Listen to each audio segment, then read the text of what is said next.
Sound check.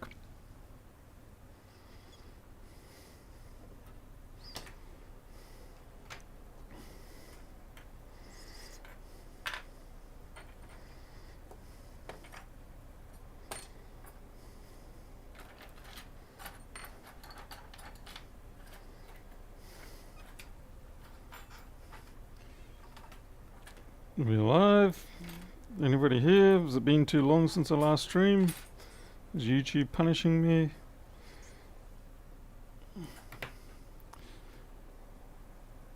Yeah, looks like we've got people turning up. Ding ding ding. Hey Kyle, ITC, Wadamak, hello. Okay, yes, we have on the menu tonight a couple of things, including a bit of excessive heat. So I think I'll switch over to cooling mode. Yes. Alrighty. Let's get some repairs done, shall we? Actually try and make some money rather than constantly floundering around and having to resort to become a real estate agent or something. Hey Pedro. Alright, it's getting to the head. Whoop, no, you can't let you into that. I've got to take the back panel off. Whoop. Looks like I was a little behind the game there. The reason why I have to take the back panel off is because there's a non-removable sticker that gives details on the particular business that has sent this, and while the resolution of my camera is typically not sufficient, I really don't want to take that chance. I already botched it up enough times. Yes, have to focus. Or are you saying the camera is not focusing? It seems to be okay for the moment.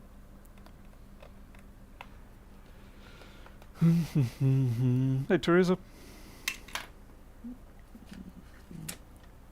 Alright. Stick this down here. Okay, we've got a 165 board here, so let's go to the overhead. There we go. Just update the job database.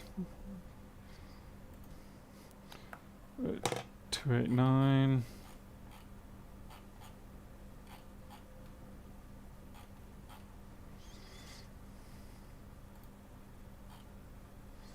Board 820-00165.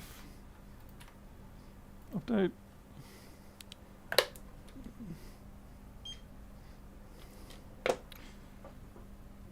Good.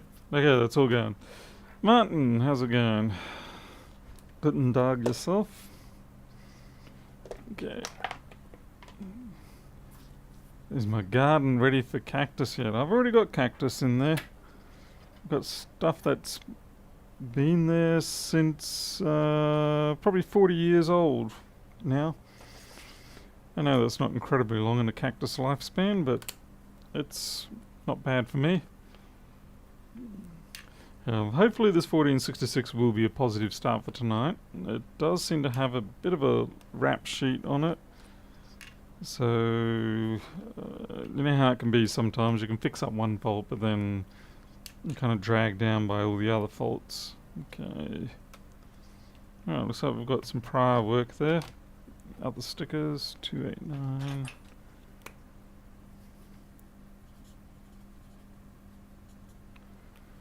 So I don't lose it in the workshop.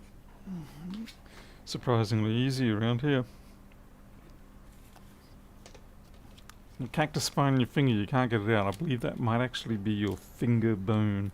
So don't try and remove that.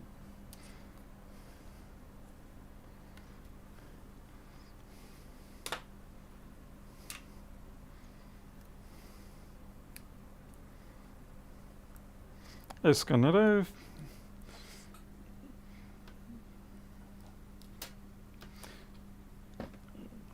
Oops, it's a little off balance. Sorry.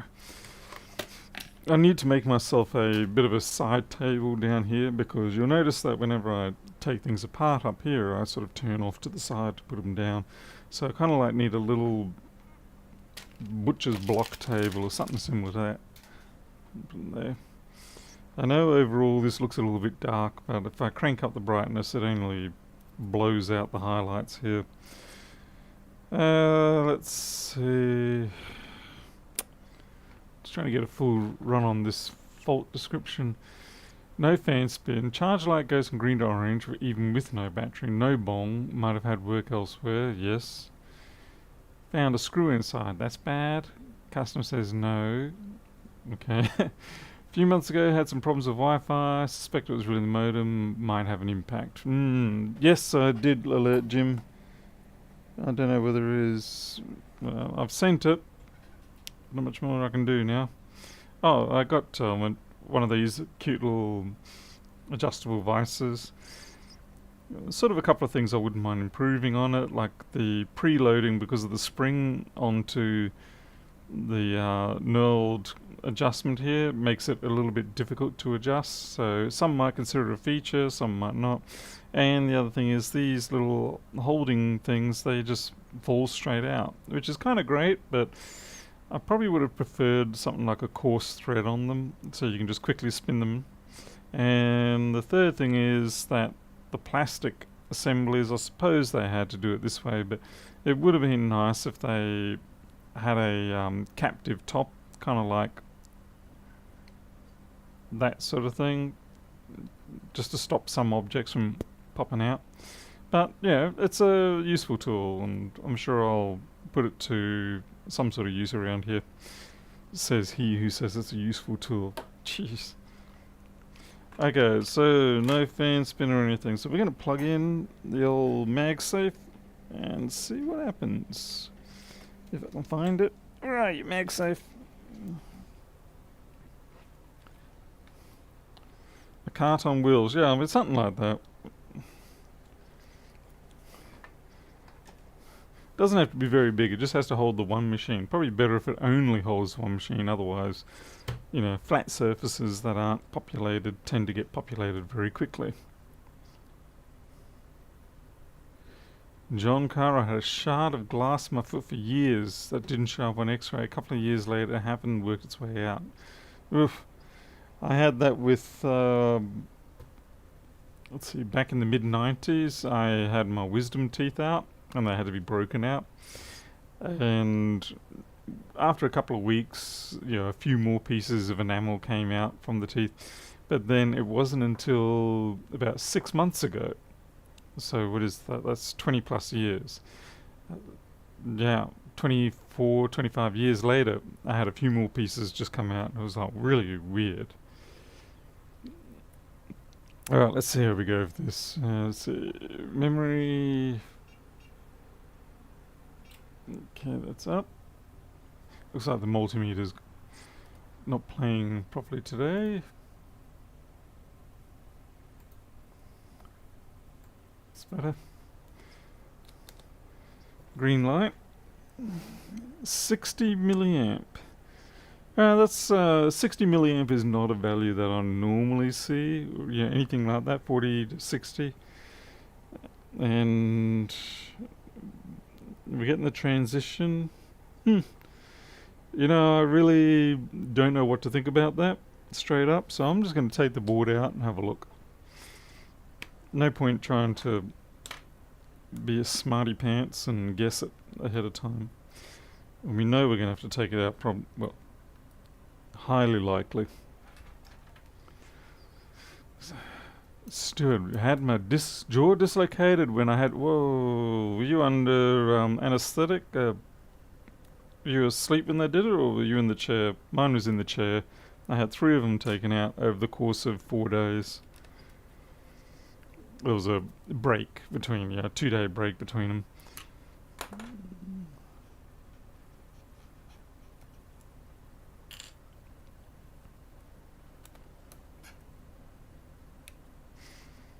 Is that Mac Diagnostics?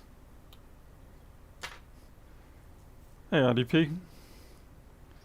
Just run diagnostics, that's how you fix your Mac. But if it doesn't get... It's not going to do anything if it won't even get to SO state. Especially if it's something like a corrosion short. I find a lot of the time with those tools that you spend more time fiddling around, setting those tools up, getting everything prepared, than what it takes to simply take the board out, have a look, and fix the corrosion or whatever's going wrong.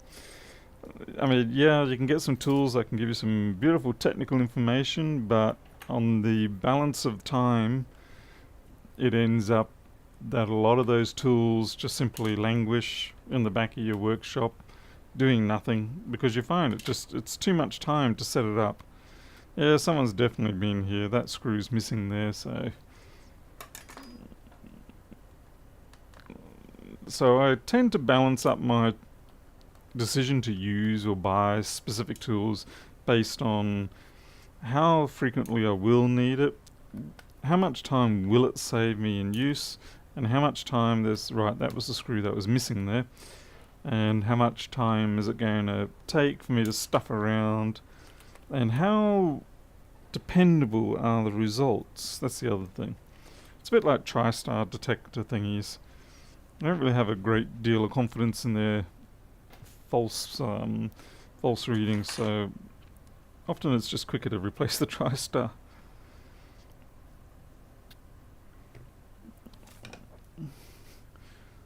Like I said, some of the tools are technically brilliant, but getting them into use on your workshop can be more of trouble than it's not.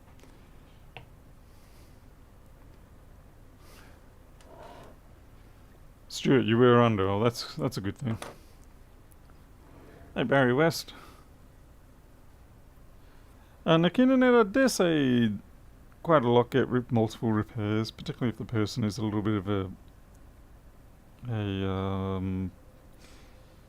person to, have hiccups with them, spill stuff on them. I know I've had one customer that's had the machine in 3 times for different faults each time. Either dropped, spilled, or shorted out.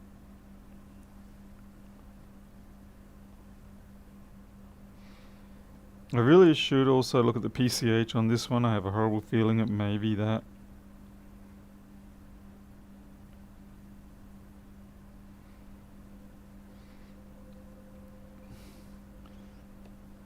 Anyone want to start putting money on the PCH being popped?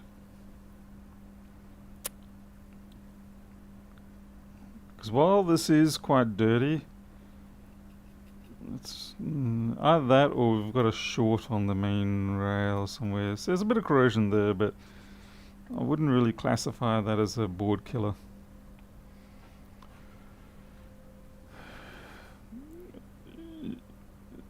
Hey Christian, oh well, that's good.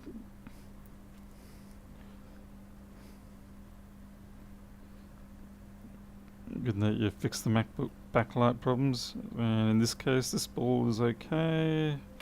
Let's have a look at the top side. Let's see if we look around for one of these caps that might be looking a little bit sus.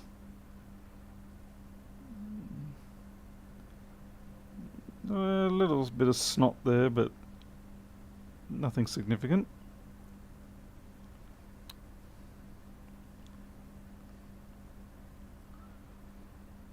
Yeah, I think I'm going to take the heatsink off this. I have a horrible feeling it's a PCH failure, especially being a 165. It could also just be a DCM board, come to think of it. I'll just quickly test that.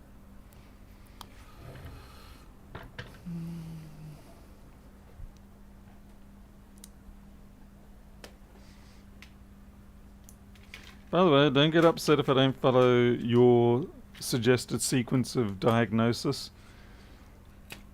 I'm teaching myself to ignore people, because on the balance of it, you're all a bunch of idiots, like me. Hey Andrew, no YouTube notifications. I wish I could help that, but I can't.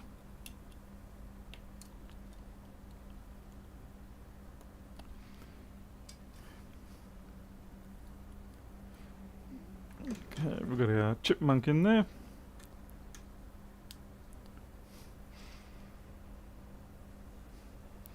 Same thing, so we've eliminated the DC board. Okay, let's have a look around, see if we've got any other voltages poking their heads up.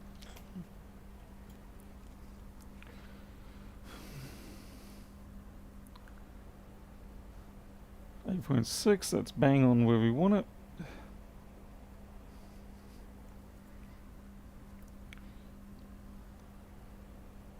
$345, smidge high, but nothing to be worried about. Bit of dust there.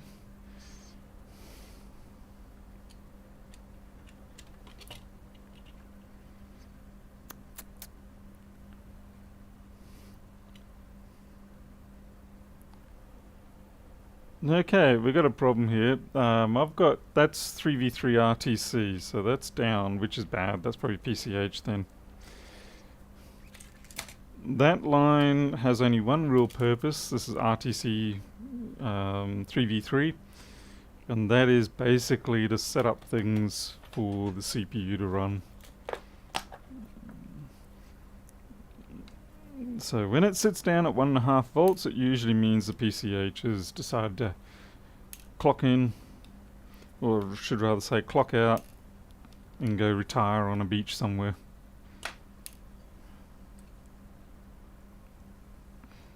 Might be lucky, might not be.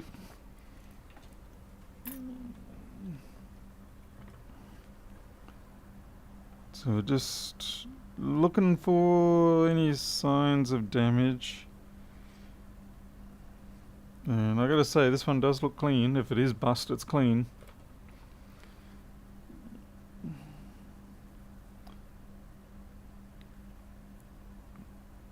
So there's a little bit of a chip on the corner there. I don't know if that's something or whether it's just bad luck. It actually concerns me a bit because I wonder if when they were, mind you, it doesn't look like it's been taken off before. Yeah, that's kind of sus to me.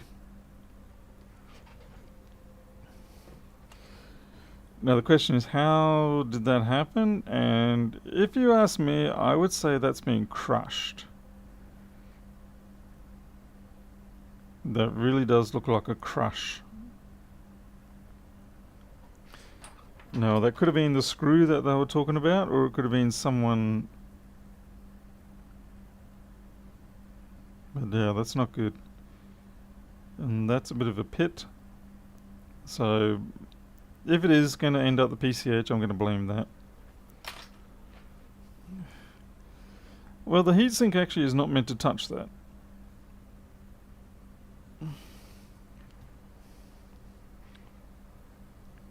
That's why, well, let's back out a bit here. So if you look at the heatsink edge on, you can see that there's a lip there. And that is so that this floats above the PCH. The trouble is there's a bit of a gap here. And so it's possible that somebody slipped. And looking at the nature of this transfer paste, it actually does look like it has been removed. Yeah. See how we've got some smearing here? Someone's taken it off and then put it back on. And I'm thinking when they put it back on, they may have had a slip and subsequently, let's see if you can actually hit the PCH edge from here. Is it visible? Okay, it's not. Okay, this is going to be fun. Alright, we'll do some tests and have a look at what's going on with RTC. Don't have the best of hopes.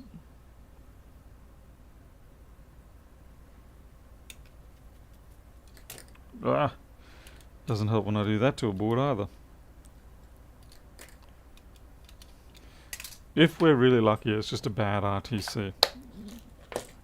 If we're really lucky. It's not very often that you have that win. Usually if you have a bad RTC or RTC cap, it often, you know, it's down about 3 volts or 2.9 or something like that. Tariq.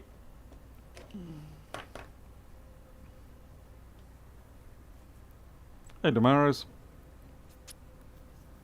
Smash it up again.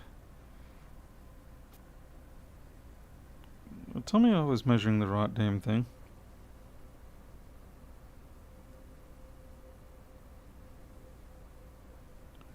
Sorry, over here. Yeah.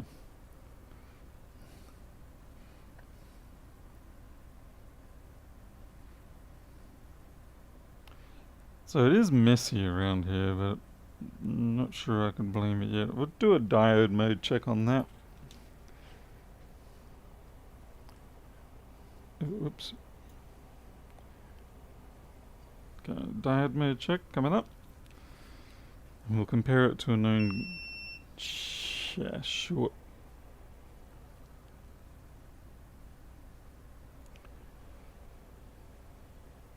It's a little sensitive to be calling 36 a short. Okay, so 0.36. I'm pretty sure that should be more like 0.4 or 0.5. Let's find myself another 165.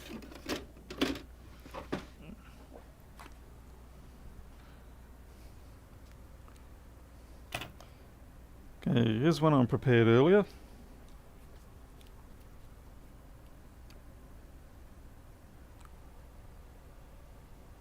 Yeah, 0.4. Okay, so it's a 10% difference. Probably not really enough.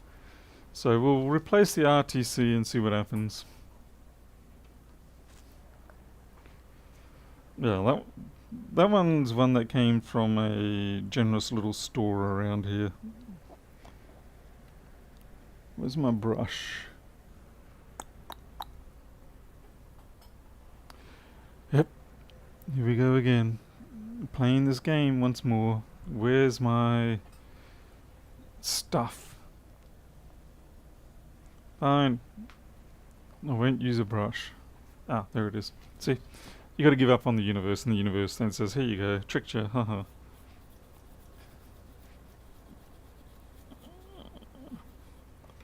Hey, Warren Stamps.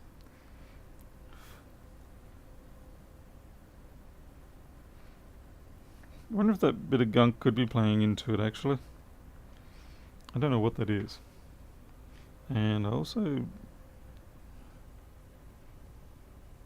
just going to adjust my focus. It looks like I'm a fair way out at the moment. Hey, Rossmann, thank you for the rubles. Always appreciated. Okay, focus is right. It's just my eyeballs that are problematic. Hey, Vladimir, it's been a while.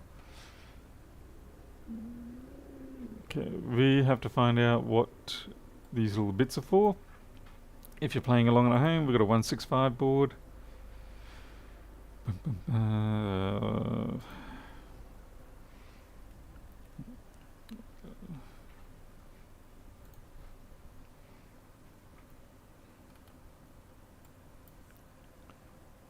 Sure, that's it.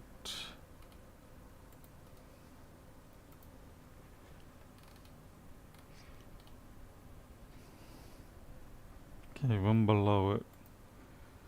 Okay, this here, notice that the person complained about the wireless being intermittent. Well, this here forms part of the 3v3 wireless monitor. So it just basically keeps an eye on the 3.3 volts that goes to the wireless module. And so that will explain the wireless problems. So that's one fault resolved, but we've got a much bigger one to deal with, which is this one here. Fingers crossed this actually works.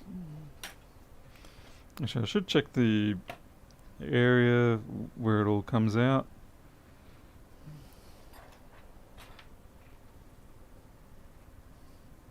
Where are my glasses? Yeah, they're on the... See all these caps here? See this rail that runs along these caps? And such, that is the RTC line, the RTC 3v3 line. So that's basically all it feeds. Nothing much else that I'm aware of.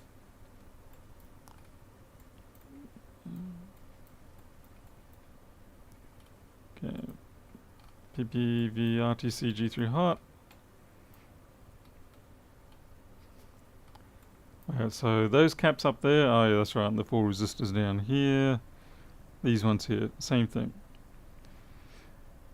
And that's basically it. That's all it does. There's nowhere else on the board other than the CPU itself. Funnily enough, pretty much right where that crack is. Oh, blimey heck, mate. Yeah, that pin there is pretty much exactly where that crack is. So that's gonna annoy me now. I'm almost 99% sure that is what's going on. Really sucks. It should have been fixable, but no.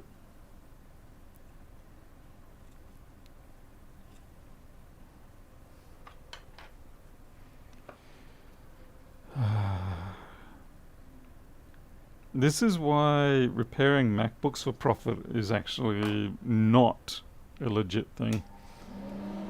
Because essentially, it's kind of like the gold mining, gold rush.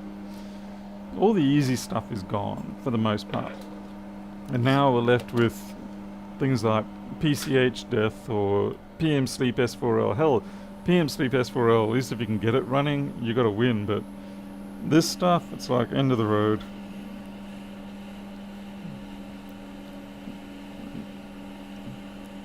So it's overall the repairability percentage is dropping right off.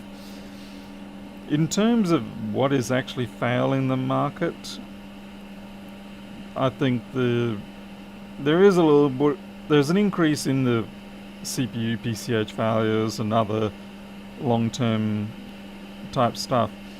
But the problem is the people who seem to be least equipped to do proper repairs seem to have the greatest knack for picking up the repairs.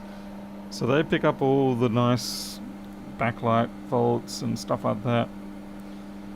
And then when they can't fix them, they pass them to someone else. And when they can't fix them, they pass them to someone else. And then eventually it gets to people like me.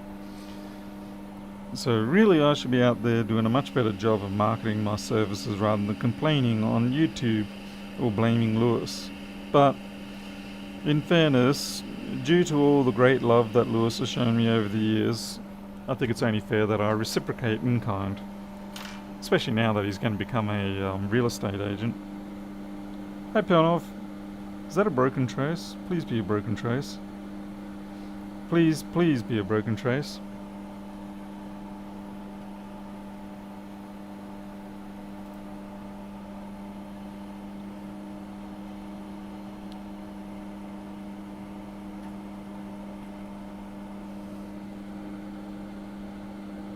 No, you're not. Damn it.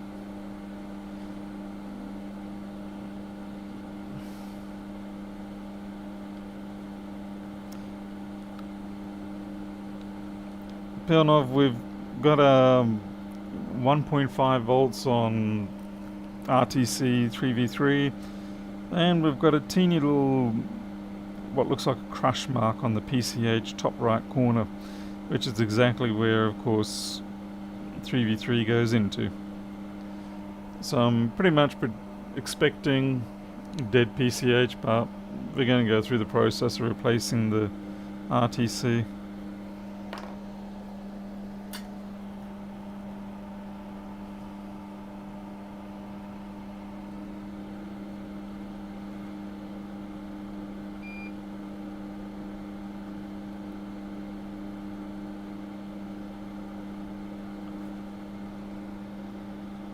I took the cap off as well, just in case.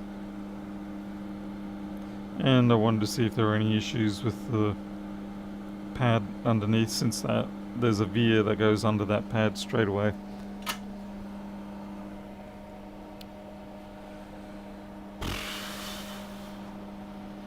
Yeah, I know, Pernov. It's very annoying, isn't it? It's like you almost know every single time. It's like, what am I doing this for? It's gonna be the damn PCH again. You really do get sick of it. Yeah, when it's not, as you said, when it's not just corrosion on the clock. I haven't seen a clock corrosion one in a long time now.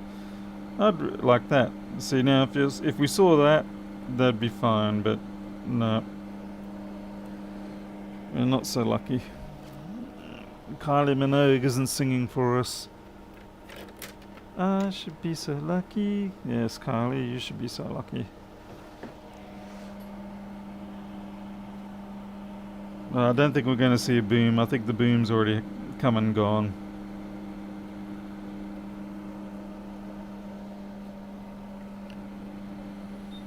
But yeah, seeing that little cracked feature on the PCH, right where that ball is.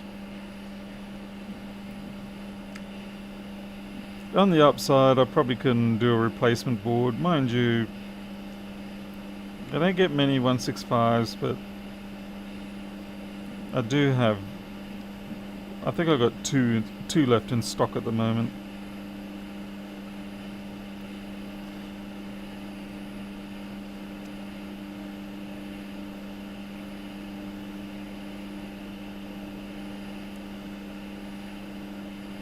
I do have a video that I'm encoding at the moment, which was something different today. I actually had a Lenovo... What is going on? Why isn't this heating up? A Lenovo desktop small form factor that just died.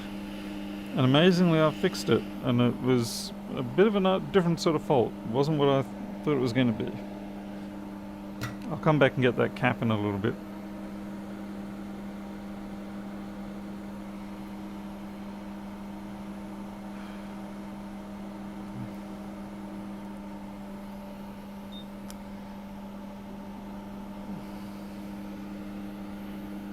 Oh, please, get rid of the cat hair. Oh.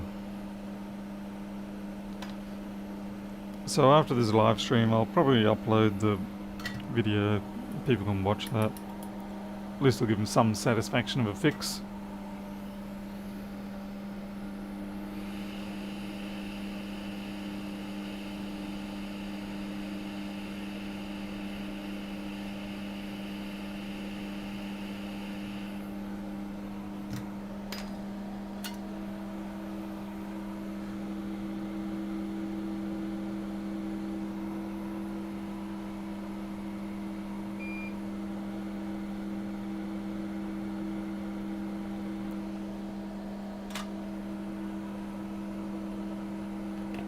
We just need that cap.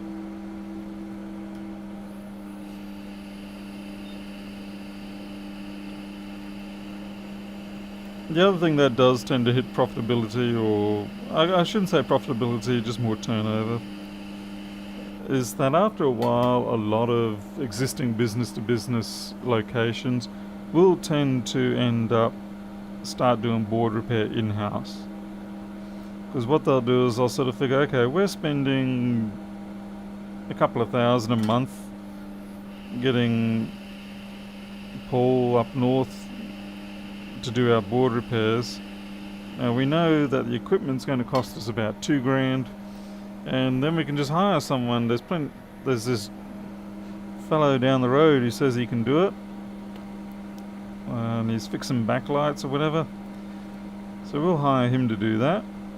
We'll put the $2,000 investment, we can write that off as tax, or under tax, and we'll do it ourselves. And if we bugger it up, that's fine, we'll just send it to Paul, and he'll continue to charge us the standard rate of repair.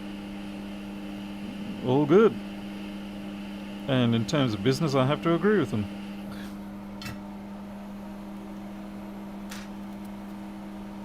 Should have used your thermal cam on the PCH, save yourself some time. Nah, well, I don't know if it's ascertained 100% yet.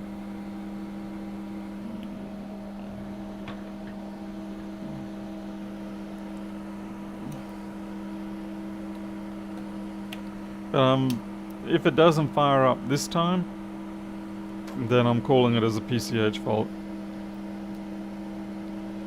And look, I'll be honest, I feel rather nervous sending it back. If it does work, I would feel rather nervous sending it back simply because of the fact that it does have that damage on the PCH.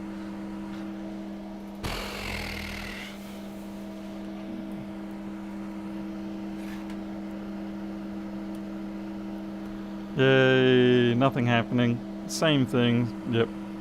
It's dead PCH.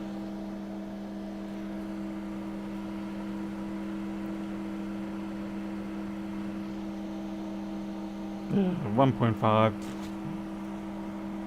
It's down. It's dead. End of the road.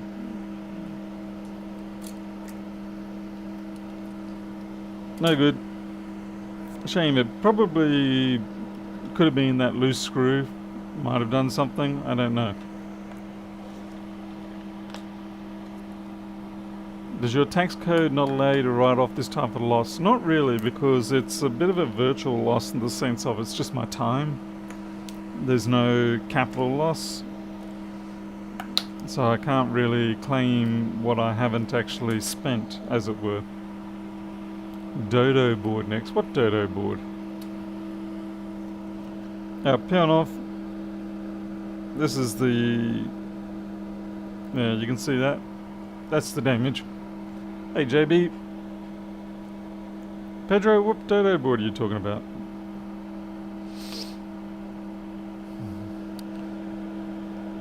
I would say that...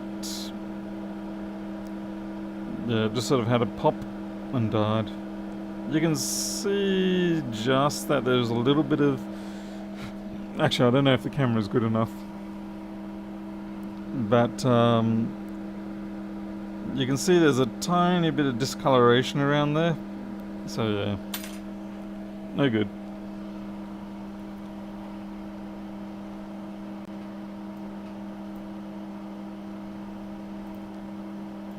PCH failure.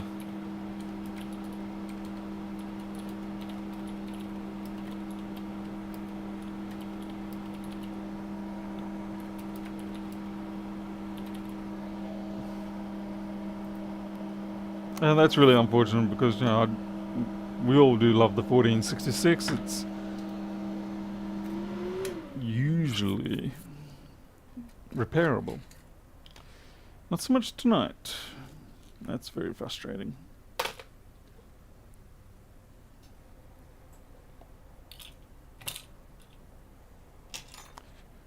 And now I'm getting flux all over myself.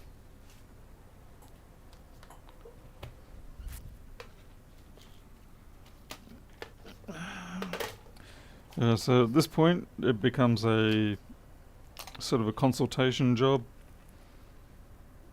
You try to negotiate who's going to pay what, or what will the customer pay, do they want a new main board, all that sort of stuff.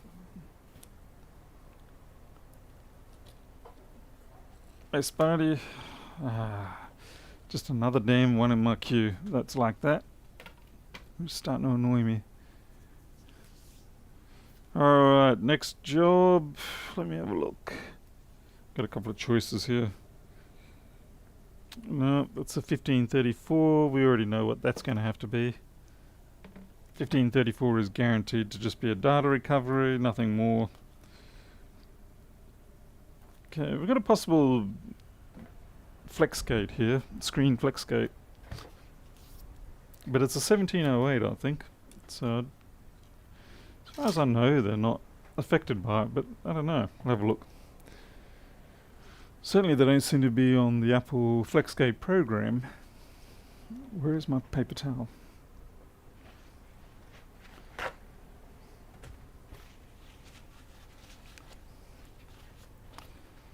Barry, yeah, I've got plenty of...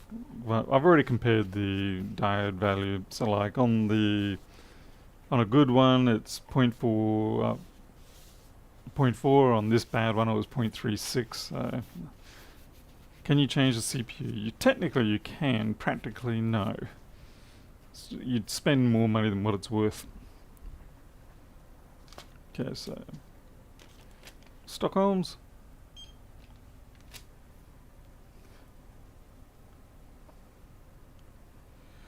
Those chipmunks are overpriced. Well, you go deal with Harold on that and sort it out. Or, if you really care about business, you manufacture your own and sell them and support them. That's the key thing to do. If you don't like the price on something, go out and do better. You got to realize that a lot of these tools are produced as boutique type development. That it's not something that they're going to sell tens of thousands of. They'll be lucky if they sell a couple of hundred. And so, yeah, there's a high level of margin on them, and I expect that simply because you've got to make your margins. And it's a useful tool, and sure, the upfront cost is probably a little bitey for some people. That's fine. They can either make their own, go find a cheaper Chinese version, or buy it. Like when I was manufacturing electronics for model aircraft, China was producing similar devices to what I was creating for less than what it cost me to actually buy the parts. So like I think my bill of materials was about $3.47, which I was very happy with. And I would then sell these devices for $39. So yeah, let's call it $35 profit, ignoring my time and all the other stuff. And China was selling them for like $3.29. And I was like, I can't compete with that. But mine were slightly better. It was certainly better built. I tested them better. And I just marketed them better. And I actually spoke to the people who use them for their aircraft. Wow, that was dramatic, Paul. Should have been a YouTuber. And I continued to always sell them. So I sold several thousand of those. And it was a good money maker. People knew it was. But at the end of the day, it did the job, it did it well. It was good quality. They buy it once, and that's all they had to care about. Do I...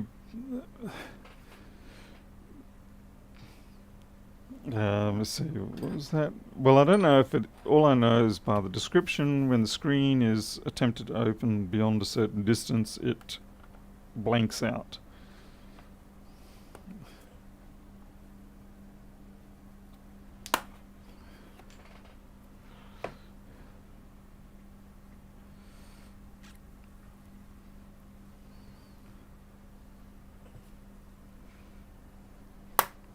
I mean, yeah, if you look at what makes up a chipmunk, lots of fur and nuts and a bit of water, then yeah, I mean, you sort of go, well, what am I paying for?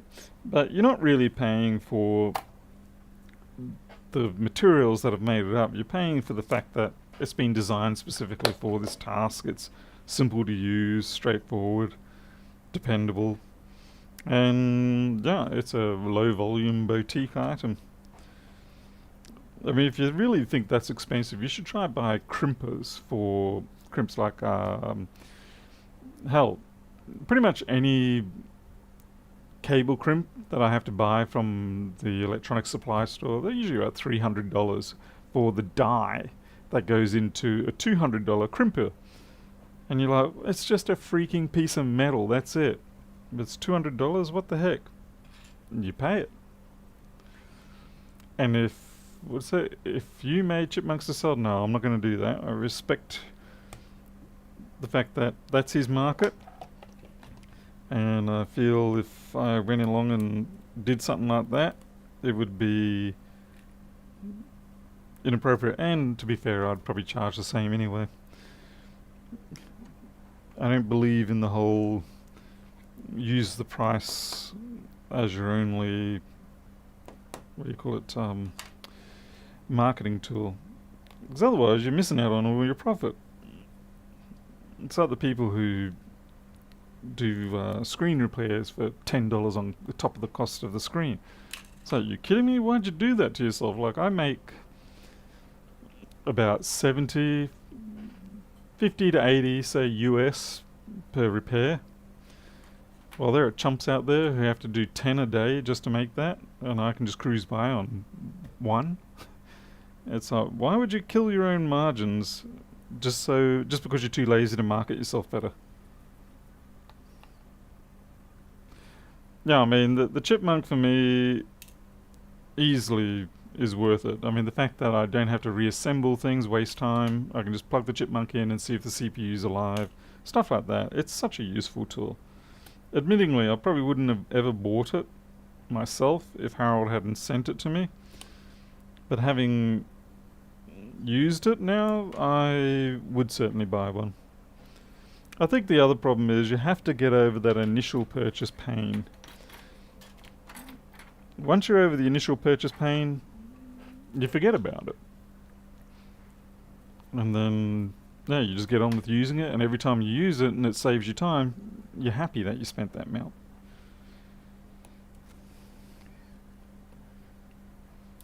So it's a case of, who do you want to listen to? Your current self complaining that it's costing a bit too much money to what you believe it should, or your future self that's going to thank you for having done that? So take your pick.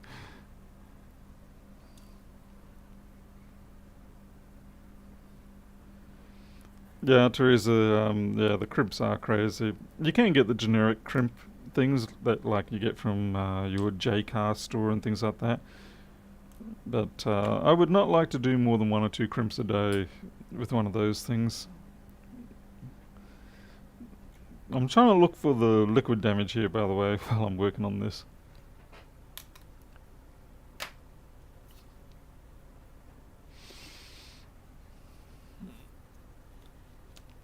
Oh, look, Mr. Gaming's getting all testy. Shock horror. People saying nasty things on YouTube. What next? Yeah, I mean, optimize, that's it. Yeah, it's like, it's up to the individual case to justify it. To be fair, for a lot of people, all you have to do is go out and buy a cheap USB stick that has a blinking LED in it when it has data access. That's it. That's all you got to do. Go buy a $5 USB stick, and it's got a blinking light in it. If you get one of maybe $10, you get one of 2 blinking lights, and it will be the same, cover most of the same thing. The other good thing though that I find with the Chipmunk is that it's got the grounding pin on it, so I can, if I'm doing a lot of work on a board, can plug that in, latch onto the grounding pin post, and it gives the indication of whether the 5 volts is a good 5 volts or not. That's something that the USB stick won't give you.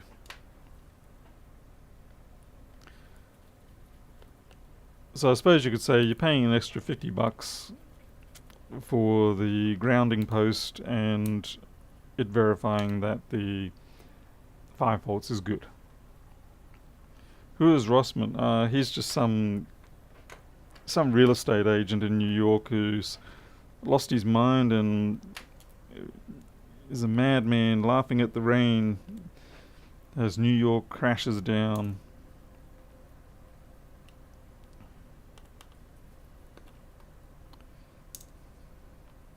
Taking a very long time to get this board out, I'm sorry.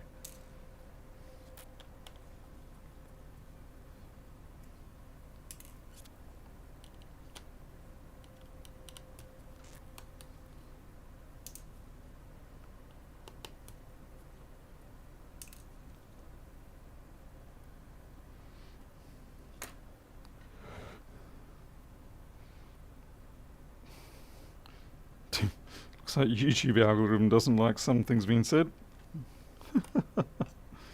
It's okay. Lewis loves the attention. He knows it.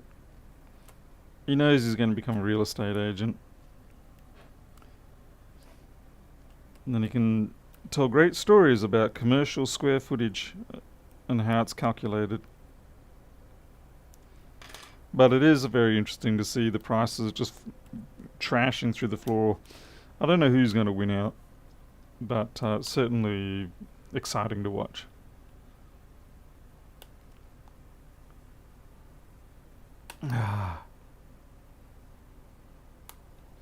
Funnily enough, optimized logic, the Medusa I don't really bother with. I just am happy to take the chips clean off. What is going on? This is not coming off properly. So yeah, that is really, this cable is very difficult to get off. And I can't see any reason for it. It's just tight.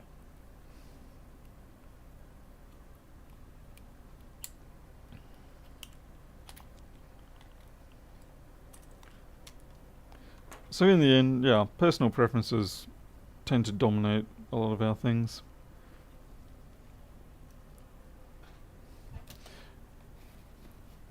It's probably a dodgy screen on that. Let's have a look at the board itself, see if there's anything we can spot.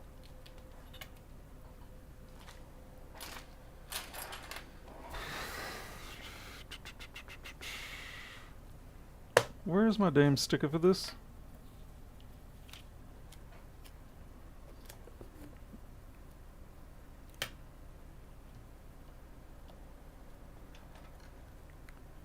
I hate doing this.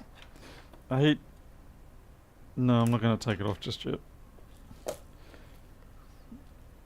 266.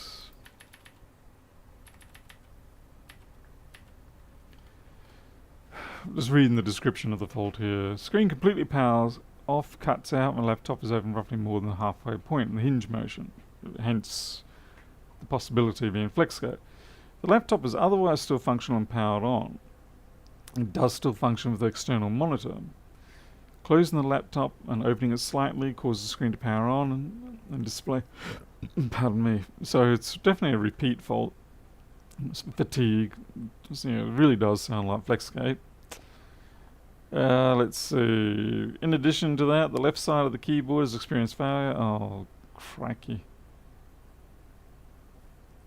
Particularly left shift, which is non-functional unless extreme pressure is applied. WAS keys experience double press faults. Okay, so we've got liquid damage in the deck.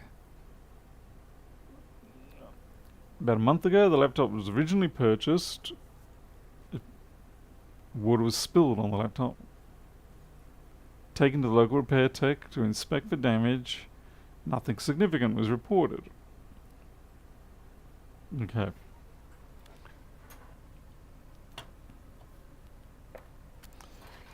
So if there is liquid damage, it's in the damn keyboard deck assembly, which is fun because I've got 3 decks pending to arrive and I have no idea where they are, and those things are flippin' expensive and they're just floating out there. They haven't come back to me yet. So we're going to inspect this just for liquid damage in case, because it obviously has gone into the deck. So we've got an 840 board. Now this is the other problem. I'm getting a fair number of these sort of faults where it's liquid damage but not actually on the board. So it requires either deck replacement or a screen replacement, and then as soon as you add those two together, most of the time people will take a hike and they say, look, it's just not worth it. I'm going to get the insurance on it and walk away. Hey Kurt, Newfound Canada again. Welcome back. I mean, on the 1534, I totally get it. Yeah, I mean, absolutely walk away from those, and I tell every customer to just walk away.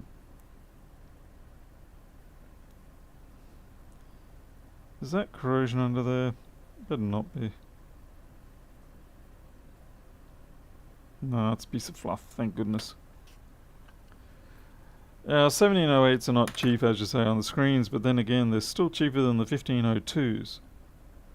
I'm starting to get a pile up of 1502s that are otherwise good, except for the fact that the screens are dead. I'm going to take these rubber grommets off, or glands, or whatever you want to call them. It's far too often I forget that they're there, and I'll go about doing other repairs, moving the board around, and then when it comes to the final assembly, I can't find the grommets.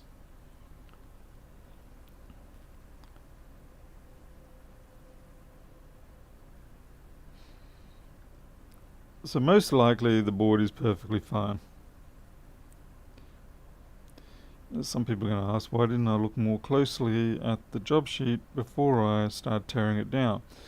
A lot of that is because I don't want to have a presumed, well, I don't want to have a bias when I crack it open and look at it. I want to just see for what it is as much as possible without diving into a particular area, presuming it's going to be something. And then, you know, after you've had your initial sort of looks, you go, okay, well, now let's dig in and see what's going on. And thus far, it is certainly looking like it's going to be screen and deck replacement, which basically means it's not worth doing. Which is unfortunate, but it's a reality.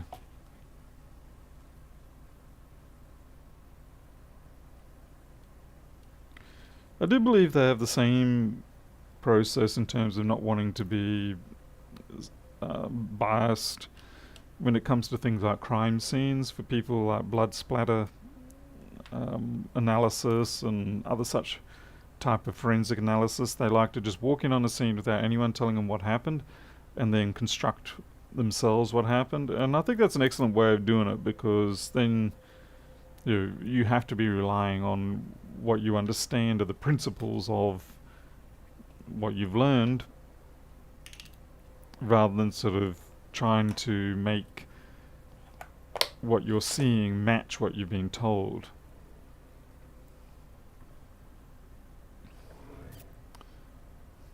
Well, we're talking positive things about Lewis. Is that even allowed? No, Lewis is a great bloke, really. I mean, I know some people find him a little abrasive to deal with and such, a bit New Yorkish. But honestly, realistically, we do owe a lot to him. And for as much as I may try to make some humour at his expense, I mean, is that really humour then? Anyway, as much as I try to do that, realistically, at the end of the day, I will certainly defend Louis Rossmann for the work he does. I mean, we're all jerks to someone at some point, or in someone's eyes, but it doesn't mean we actually are. It's just a matter of the way that someone's perceived us. And of course, sometimes we do willingly become jerks against certain people. Yeah, I can't find anything visually wrong with this board, so I'm writing this up as a deck and screen replacement.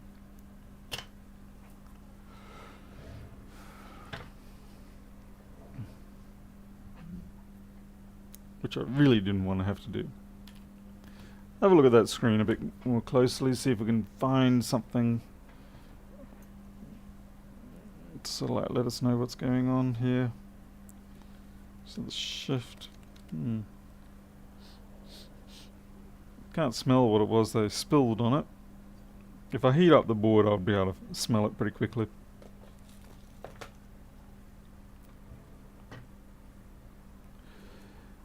Kurt, I'd say it's more financially not worth doing. It's not actually that tedious. Okay, it's not quite true. The 1708, it can be a little bit of fun because you have to take out, all this here is the Wi-Fi antenna assembly. All these tedious little SOB screws. But once you actually know what you're doing, then it's not so bad.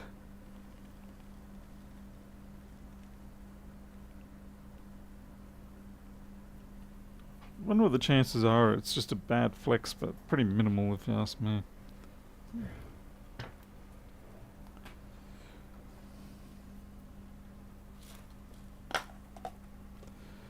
In Lewis's recent stream, he said a lot of nice things about your software. Oh, he really is a changed man.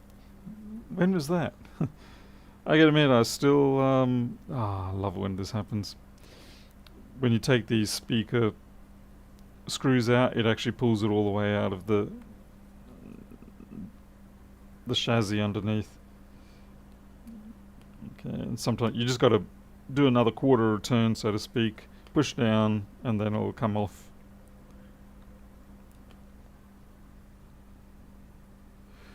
Is there something on in the connector? I didn't see anything. I did look, but I didn't see anything. Hello, Yummy Steak. I haven't actually had a chance to get round to reading that essay that you left on the YouTube chat comments. Nothing against you personally or anything like that. It's just I haven't had the time.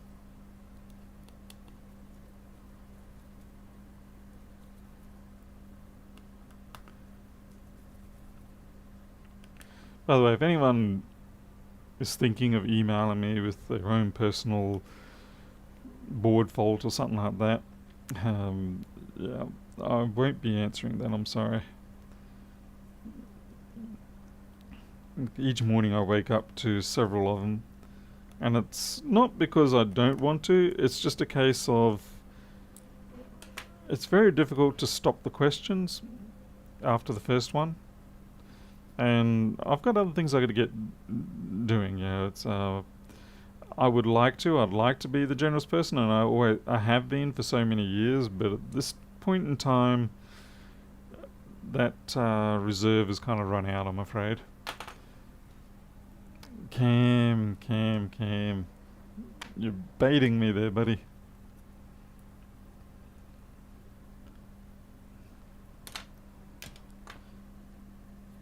I would love to know where the liquids come in on this. Usually with the 1708s, when you take the speakers away, you will typically see it has wicked through.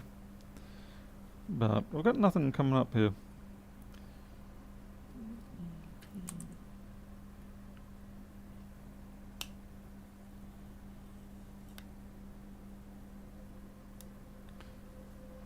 I wonder what it was. It said water.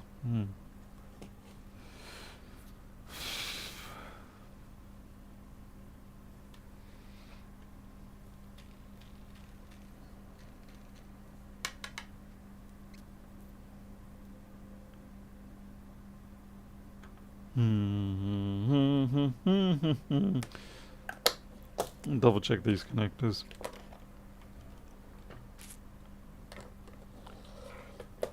War and Peace. Oh man, you're referring to the Patrick Swayze one? Okay, I see the crap you're talking about. That is actually just a piece of fluff that has fallen in through the course of the evening. It was not actually a part of the original connection. Yeah, it's just a piece of bug wing or something.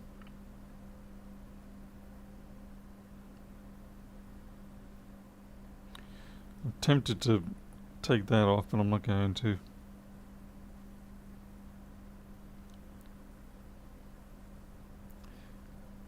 Just looking to see if I can see any indications of liquid weeping through. See, it all looks so good.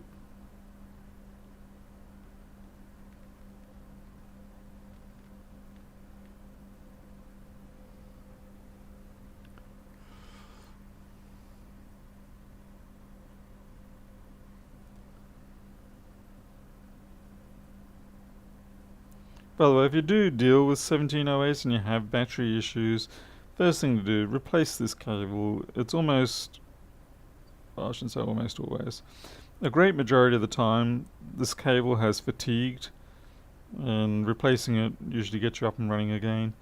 If that doesn't work, then the next option, there's some liquid there by the way, is replacing these connectors.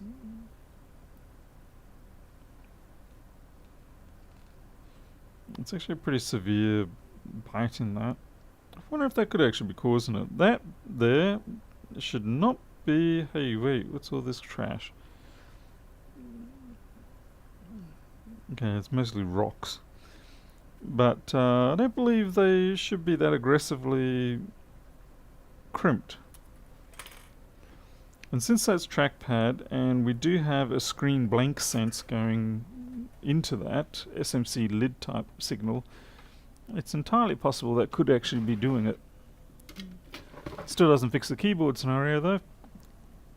Let's see, I'm just looking for my own 1708s. Where are you, 17? There you are.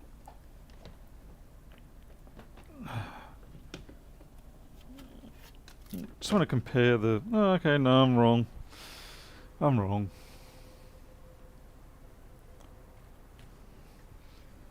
This here is another one, so it does appear to be entirely normal for it to be severely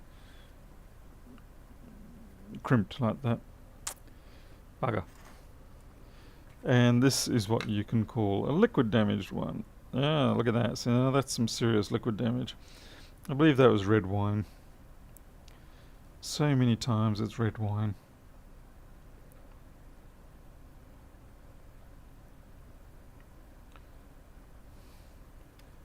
Maybe I should write a letter to Michael Hucknall and complain about it. No, I don't sell them.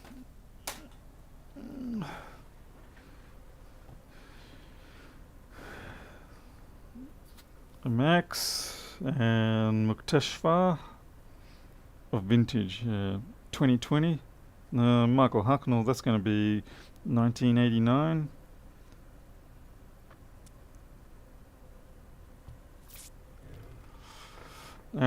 This one's also going on the back burner. We're really sucking tonight. Sorry, I shouldn't be quite so negative, but well, that's the way you feel sometimes. This is what fills up my slots in the job queues. Stuff like this, not stuff that I can fix. Stuff like this. I mean, it's no fault of the people sending it in. I mean, I'm grateful they're sending it in, but it's just a case of it can get real frustrating. Okay, you're down and out. What next? Not you. What have we got here? 1707. Just getting more and more difficult, eh? Have a Tim queue. Yeah, it's heading that way, isn't it? Okay, this one has been handled by a tech who didn't put the screws back in, but that's okay. What screws didn't they put back in? Battery and... Alright, so they've left the battery disconnected.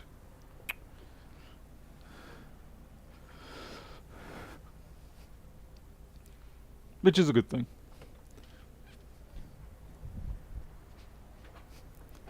How's your idea of the clean shack going? Yeah.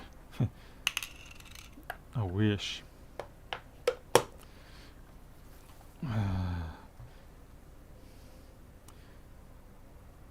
Okay, this hasn't even actually been put down properly. On the back here, it hasn't been slotted into the little capture fingers. That's okay. I'm willing to understand and accept that, because I would do that too if I'm sending it off to another tech. So here you go, I'll save you some minutes. Okay, so they've left that disconnected and that's all fine.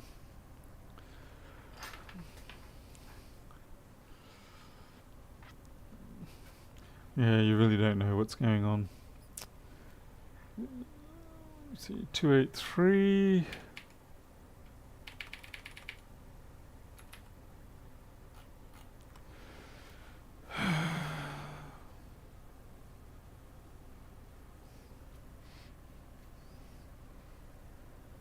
My glasses on. See if there's anything obvious.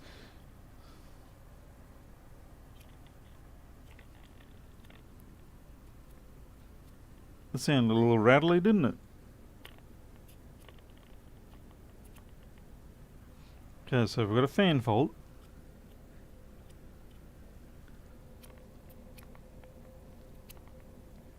Okay, definitely a fan fault. That'll cause some rattle noises.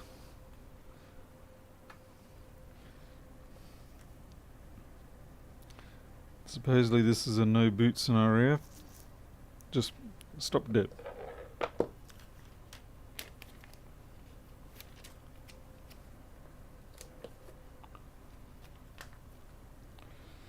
The only thing I really don't like about these machines is just how much time it takes to disassemble them. It's truly annoying.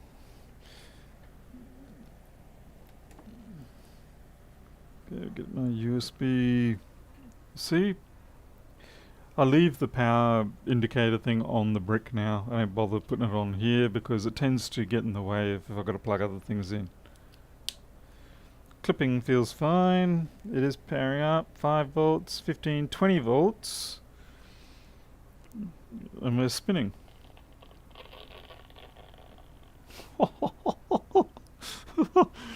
That sounds like my wheel bearings.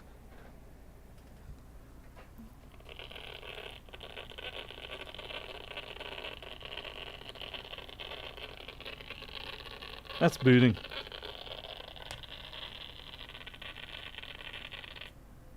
It's definitely the fans making that noise. Oh, that is just terrible.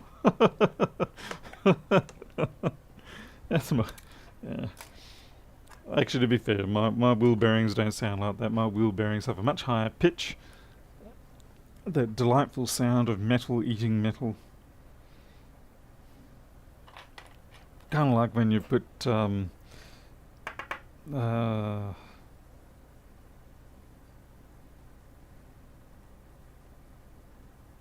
it, I've passed on that one. I was going to say.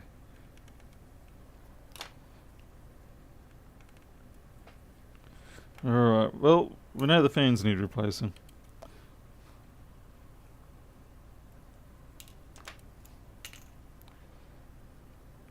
That goes without question.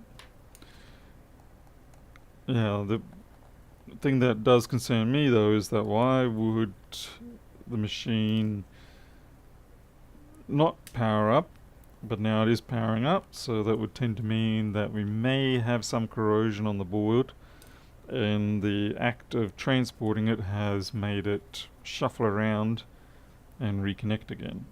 So let us hope that it is on something that we can fix. Sounds like one of your knees. Yeah, thankfully I've still got my original ones, but you do worry about these things a lot. Okay, we're going to spend the next hour disassembling this thing, because that's about how long it takes to do one of these. This is why you get charged extra for the 1707s.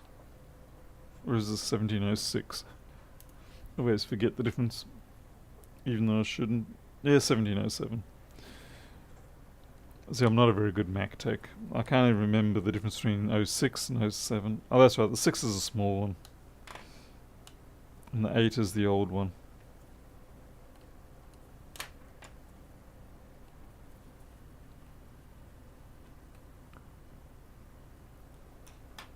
Possibly a mistake. Mind you, I just checked, and it looks like the noise was present prior. So it's not something that's new.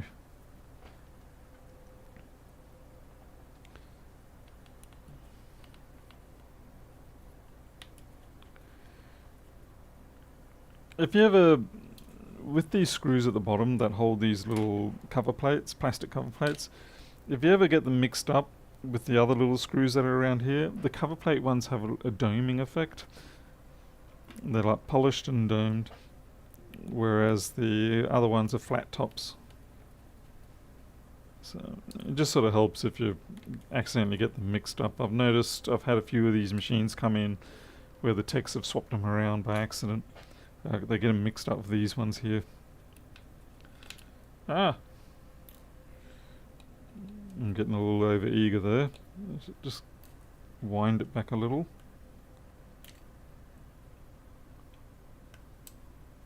PC laptops can be worse to take out. Oh yeah, man, those. Do you guys remember that Sony I did a while ago?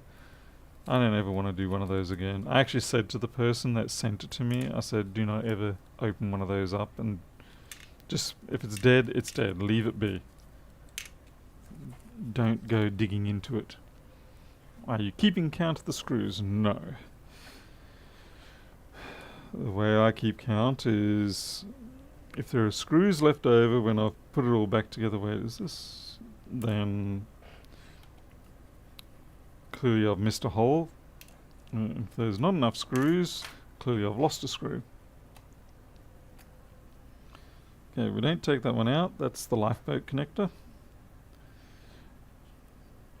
The lifeboat thing was a really unfortunate bit of hope, so to speak. Like, Apple raised our hopes and then dashed them so well. You know, they brought out that Apple recovery black box thing that you could plug into the lifeboat connector. So after the board was dead, you could still get your data back. And then the next iteration of Macbooks, they took it away. So I was like, haha, you spent $600 on something you're going to use once.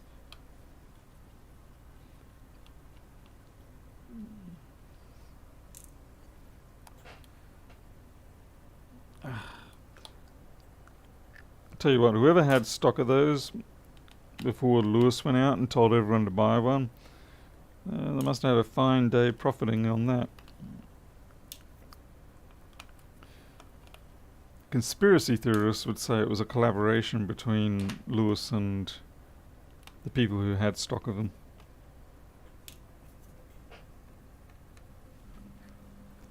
Hey Rob C, thank you. Yes, doing as well as can be done. It's a Tuesday. I did get my stock today, at least, of all my new iPhone XS screens and parts. That was quite a chunk of money buying all that stuff. Doesn't take many screens and you're out of a couple of thousand. If you're not buying the super cheap ones. I mean, I wasn't buying the most expensive ones, but even still.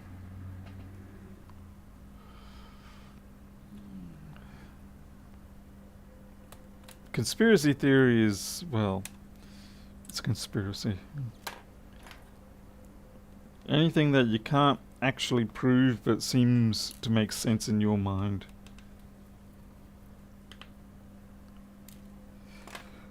Are we done? How many flexes have I forgotten to pop off? Like that one. There. Yep. I knew it was a little too soon to be done.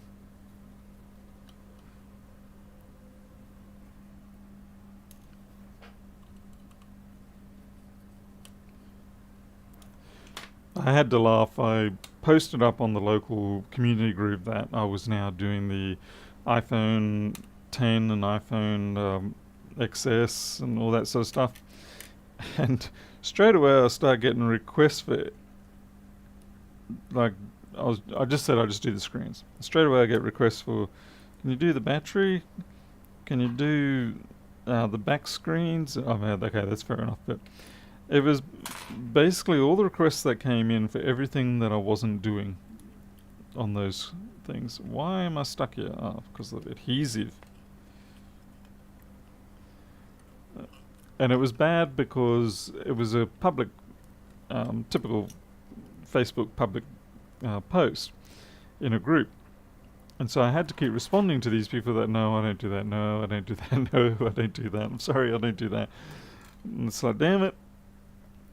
You'd hope that your first few responses would be, yes, I can do that for you.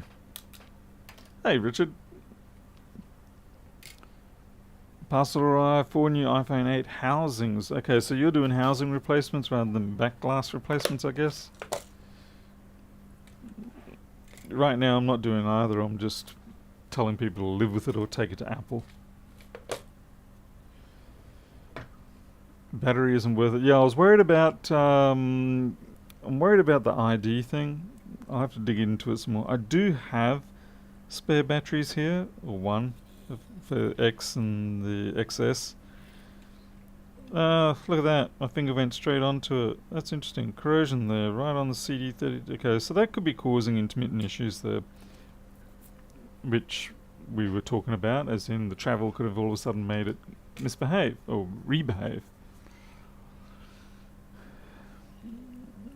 So, okay, so that's on one of the CD3215s, and certainly if it is misbehaving, that's an important cap, of course.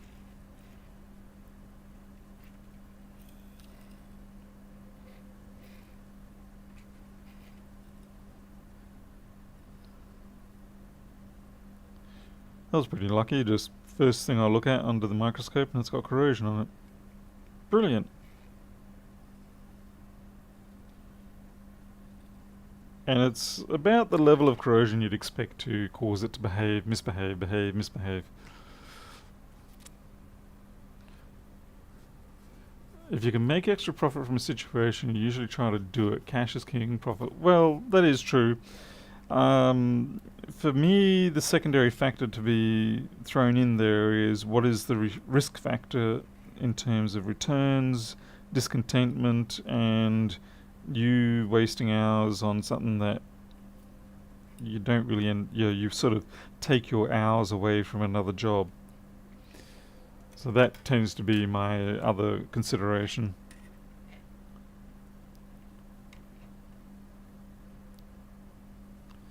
So I weigh that up, and I am a little bit conservative on the risk factor side. That doesn't look like a pretty hair.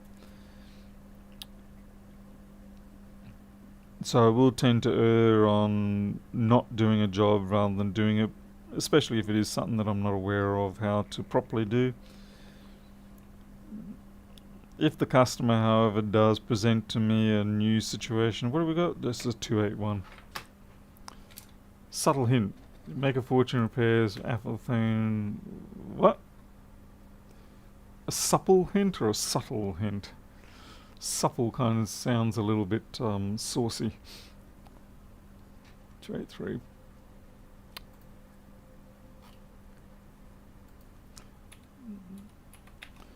You gotta also remember that I have my work cut out for me also maintaining FlexBoard view. And every now and then putting stuff into OpenBoard view as well.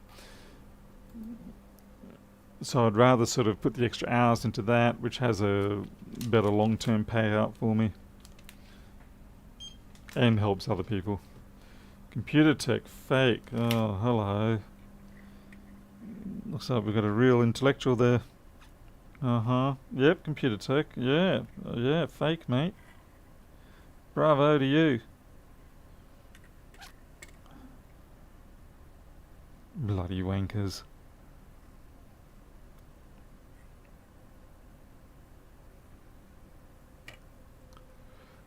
Yeah, let's see.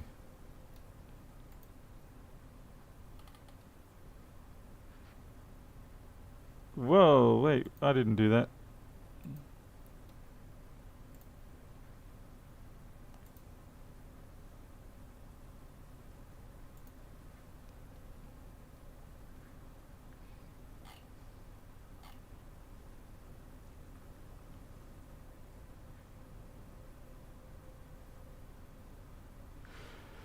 Okay, what happened to Cam?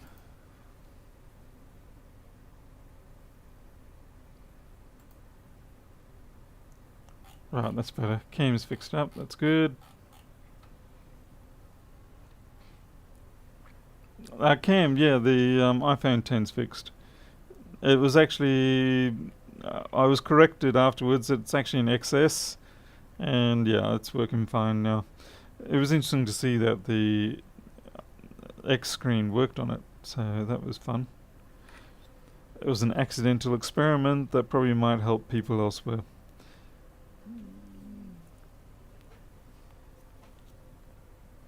Okay, that's fixed. Alright, so I'm going to clean up that CD3215. I might re-bowl it. How'd you feel about the sandwich layer? No real trouble, but a lot of that was simply because I'd already seen other people do it and I'd read other people's comments. Like I knew about the spaces, I knew about not messing with it, and I knew about the technique for doing the separation and putting it back on. I did need to put the coins on it. That wasn't something I was expecting. So the coin bit was about the worst. But you can take a hike, Mac Viper.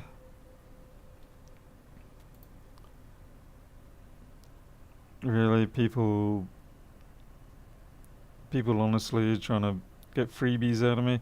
That's what I find the most amusing thing about when you get people who are in YouTube channels like, say, Dave Jones, Lewis Rossmann, etc.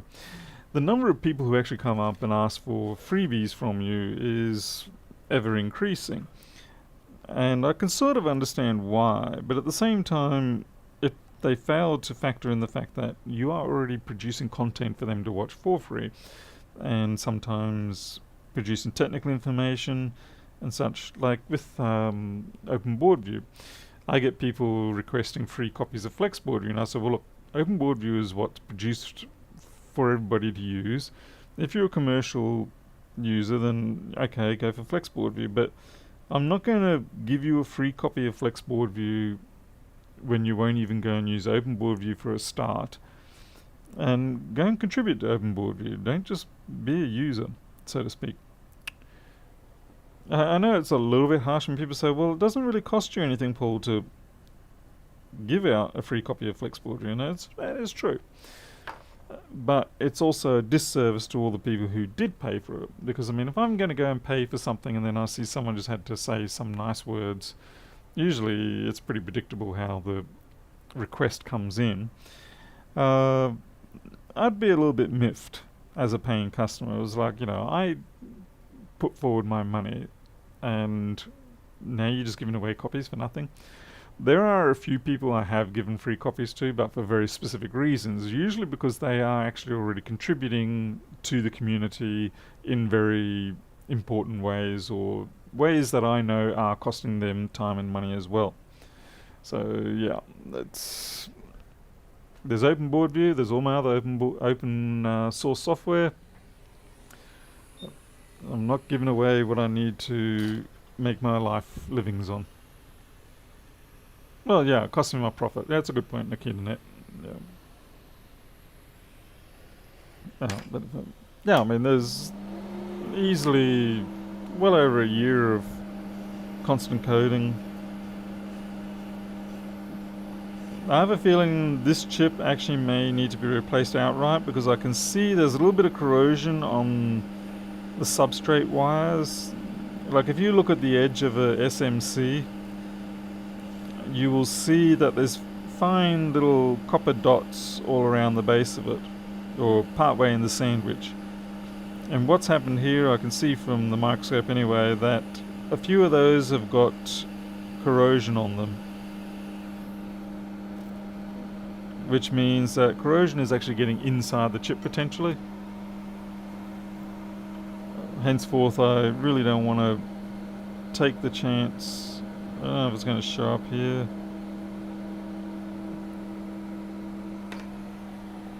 Crikey, that's actually pretty hot in my fingers now.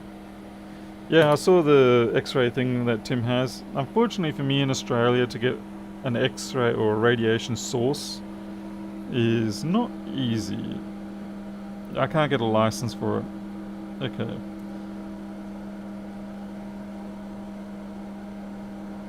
I don't know if this is sort of crank up the volume. Turn down for what? It's very hard for me to demonstrate what I'm talking about.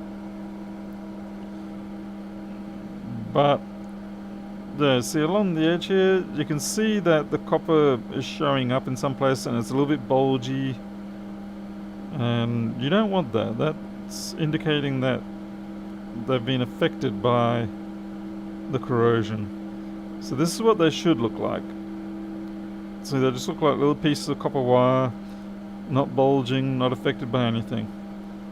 But if we go back to this edge, you can see it's sort of turning more of an orangey colour, kind of like on the circuit board tracks when they've got corrode.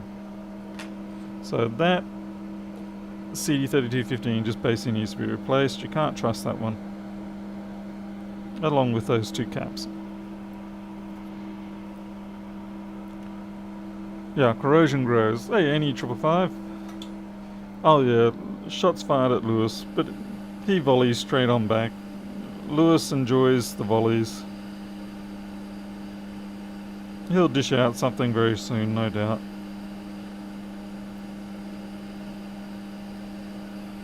Yeah, that one's gone. And that one's gone.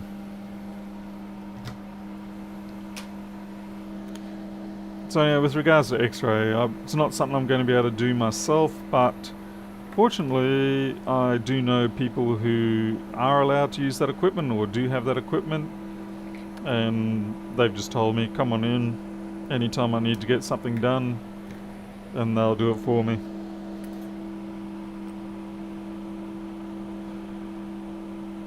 It's just the whole thing about free advice is a very deep rabbit hole. It's hard to get out of once you've started, yeah.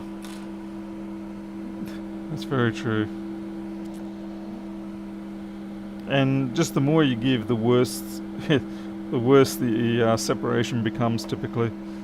Short of them actually sending it to you and you fixing it for nothing. Like I said, I'm not trying to be mean or anything like that. It's just a reality that there is a limit to what you can do as a human being. So, yeah. Like I said, it's not me trying to be nasty or anything like that. It's just me trying to protect me and my business so that I can look after, well, me first.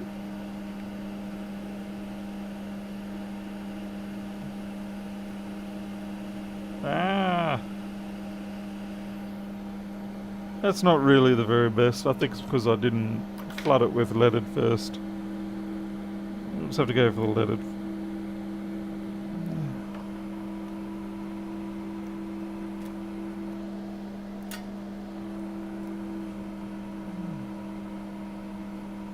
Yeah, Joe, that actually catches me out a lot. I do miss the slash me. That kind of sounds like an invitation to a serial killer, but yeah.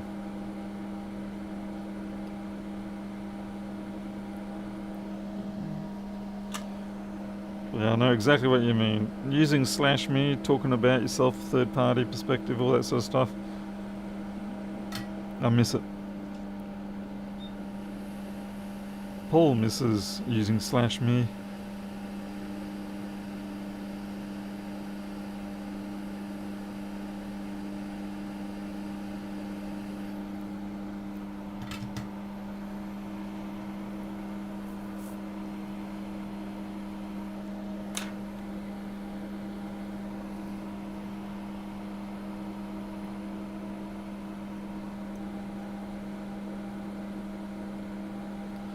So what happens when they reverse Brexit, when Britain wants to get back into the EU? What's it going to be? Someone's going to have to coin a name for it. Go and register that domain name and get ready for when the return starts happening. Or would that be Brinnet? Okay, I need another seat. 3215 COO. Hopefully I haven't used up all of them.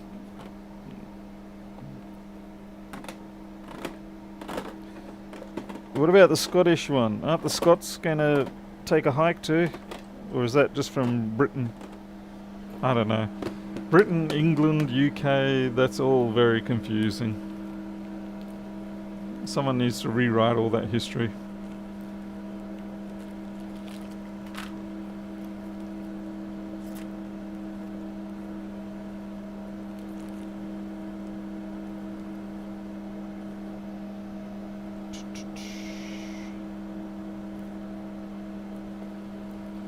Sorry, I'm just looking for my CD3215s, which should be in here somewhere.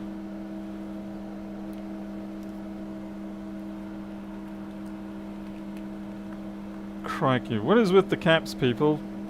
Drop the caps. And again, maybe it's just some people who don't have a keyboard that can do it. Oh, come on.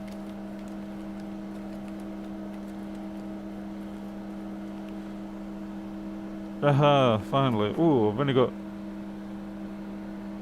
1 or 2 left. That's bad. Better order some more.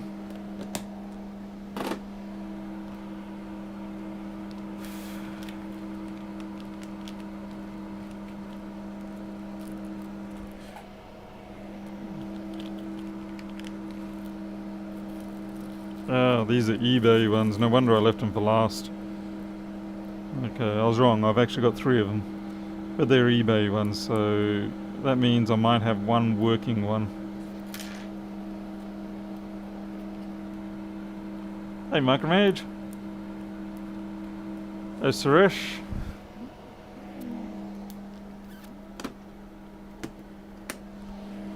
See, clearly some people can use... Oh, yeah, new from eBay. Yeah, brand new. Look at the scratches on that thing. Seriously, Pedro could do a better job. Blind. That's going to be a bit of a tricker to reflow. I have a horrible feeling it's just going to skirt around and not actually work.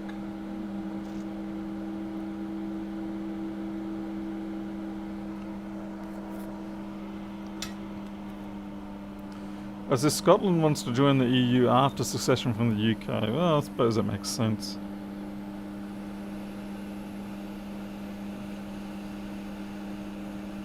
Oh, you know what I forgot to do? I forgot to put those small parts down. Which one was it? It was that one there and that one there.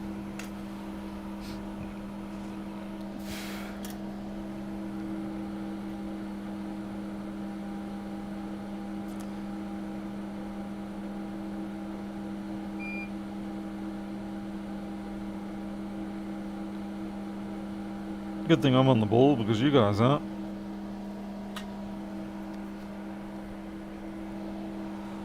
And I'm gonna have to find out what they are. 281.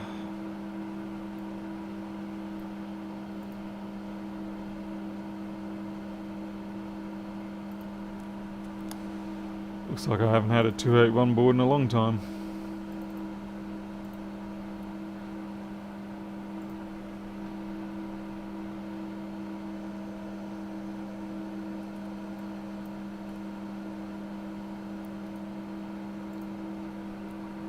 Ten microfarad, 6.3. I think I'll just use that directly.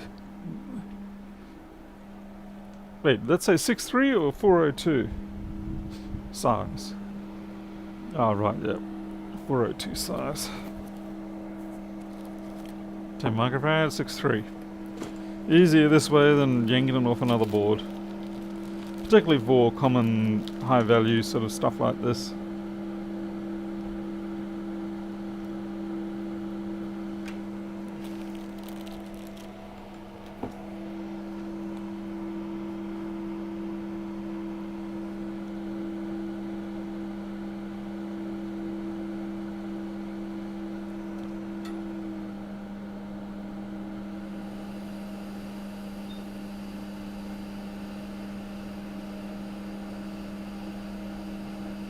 Don't jump to the wrong pad.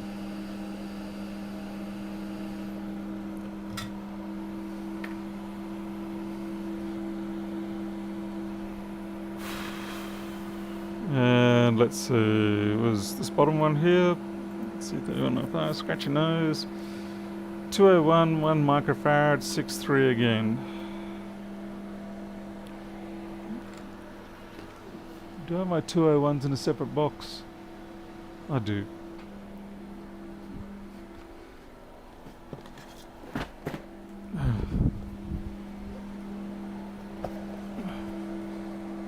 So 1 microfarad, 6.3 volts. 0.1, 0.1, 1 microfarad, 10 volts. It's over the limit, over what we require, but that's no harm. There, we'll use that one. It's perfectly okay in these sort of scenarios to use a capacitor with a higher voltage rating. That's not a problem. The time where you wouldn't want to use a higher voltage rating, at least not blindly, is if you've got a scenario where you have to have a particularly low ESR, so that the capacitor has to be able to handle a certain amount of current surge and things like that. But that's very rarely when you're dealing with these little caps. These ones here, to a degree, they have to match, but these teeny tiny ones, rarely so.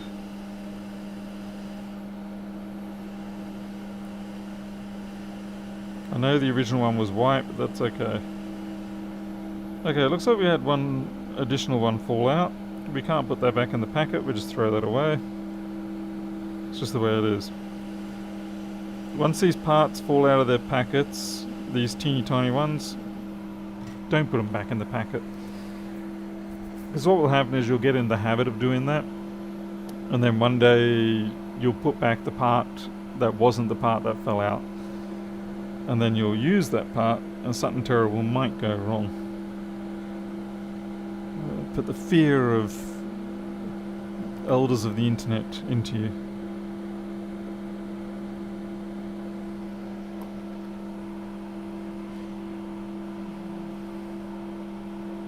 Sheesh. There's a lot of people going on around here being banned. Kind of funny considering it's Tuesday night.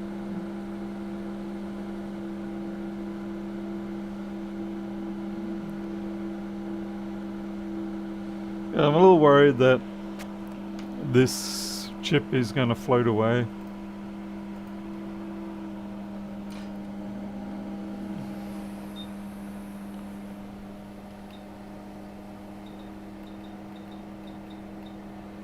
So I'm just going to drop the I don't know why, but these CD3215s, with me at least, seem to be real mongrels for just catching the wind underneath their balls and flying off.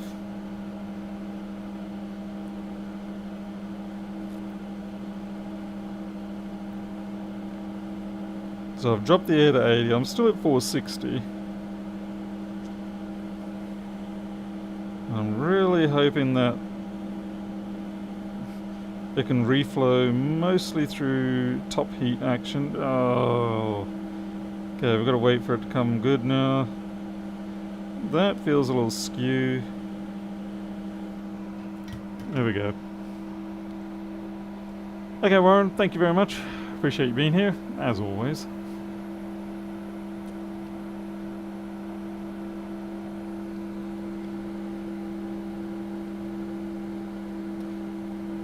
Now, the fun thing here is that we're not going to be able to prove that we've actually solved the problem without simply using it multiple times, because it's come here working. Like, we booted it up, it worked. Apart from those fans giving that glorious ball grinder sound. But I think we can safely say that the corrosion that we saw on the CD3215 that we took off, it is the sort of corrosion that you'd expect to see when you've got an intermittent issue coming up. So it matched the profile of what we were expecting. Kurt Dorr, seems as both you and Lewis replaced a lot of CD3215 Mac on chip, blah blah blah. Why is that chip so often replaced? The big problem with it is that it's the chip that faces the outside world in terms of the USB-C. So you do get a lot of damage in terms of electrical damage being hit on them, and for some reason there does appear to be a lot of liquid damage that seems to get on them, and I think that might be simply because they are next to the connectors on the outside world, and the liquid does sometimes come through even though we have those rubber seals, so those rubber grommets. And of course it could just be plain bad luck. The other thing is they just seem to be really sensitive to all the chips. Like, you say the wrong thing to them, they just pack up and leave.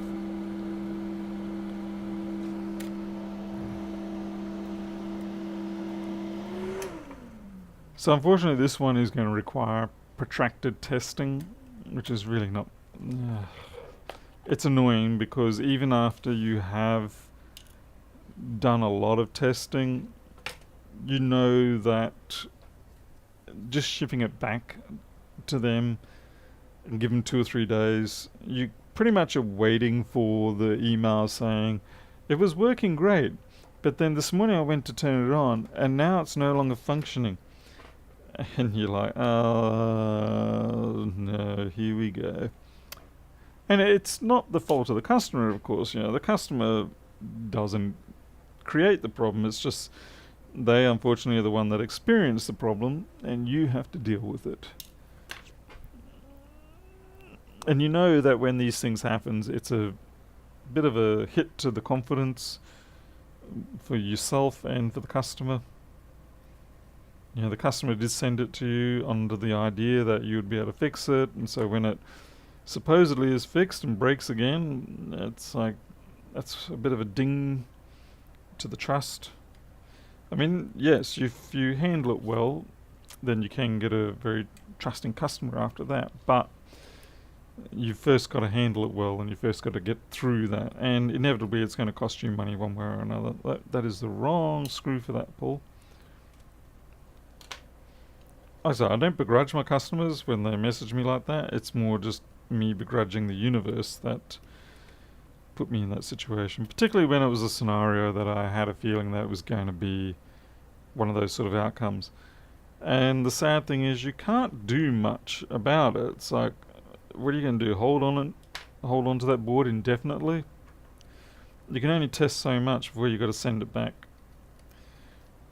What I would like to do is create a machine that just shakes the computer around a bit, simulates typical package delivery.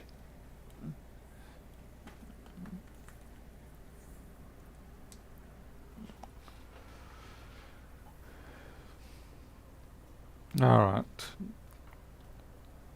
I'll swap this around just for, oh crikey, entertainment's sake.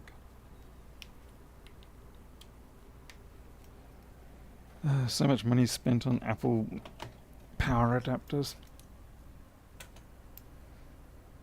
Oh, brilliant! I'm losing screws out of my... Well, that's just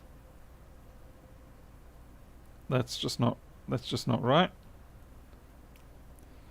I want my money back. Give me my money, you muppet.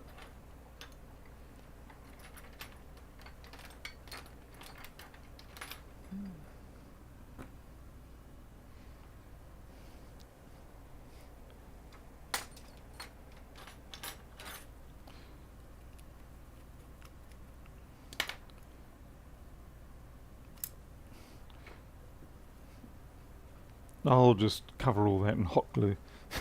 Hot glue will save the day.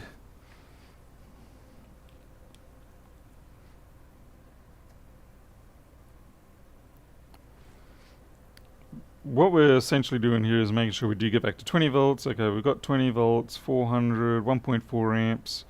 Okay, so we're back. That was the important thing, because we didn't want to be in a situation where we made things worse. Nothing like taking a working machine, or mostly working machine, fixing it, and then it no longer works. That's a fine way to end your night.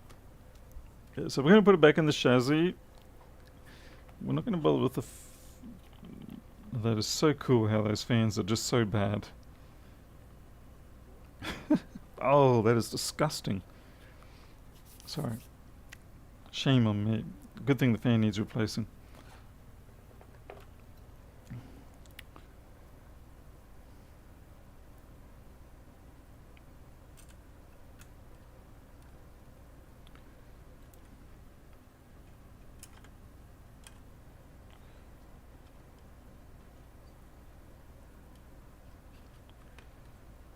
Oh, I'm thinking it was a 1708 in my brain.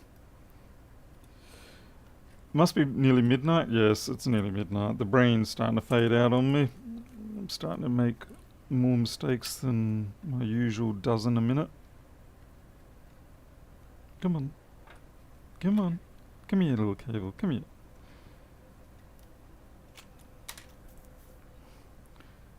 Screen. A speaker. Trackpad and keyboard. Something. Yeah, we're not going to bother with the touch bar, I don't think. It's fine. And we will plug in my test OS.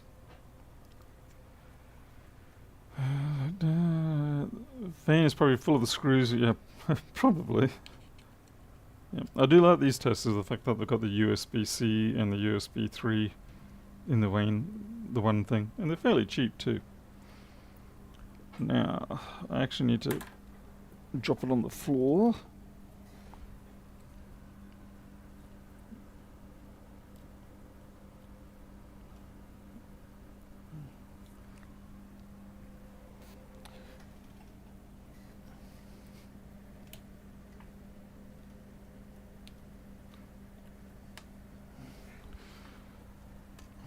Get that key ready, option, right.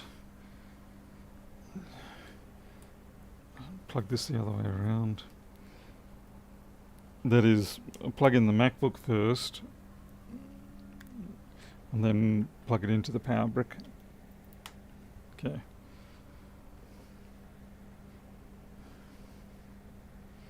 Okay, so we've got our 20 volts.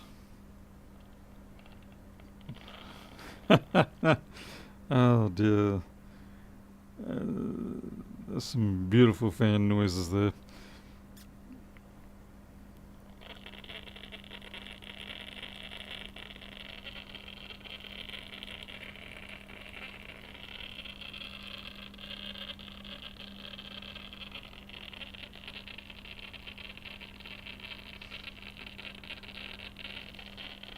Really does sound like an old AM radio, a tube radio.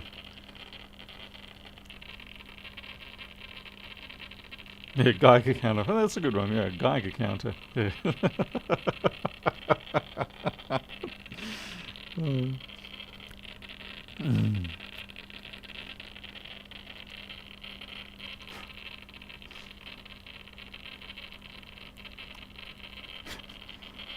I can stop it immediately.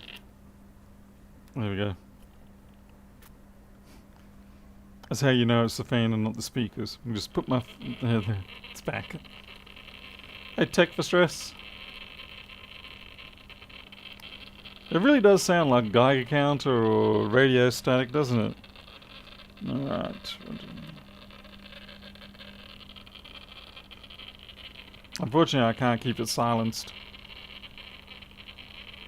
New fan that lets you know it's powering up. Yeah, it's a feature. Actually, new fans are probably going to be expensive. Probably about $100 for a pair. Anyway, it's working, so we're fine. I just wanted to be sure that it was booting. I'm happy with that. So now I'm going to shut it down.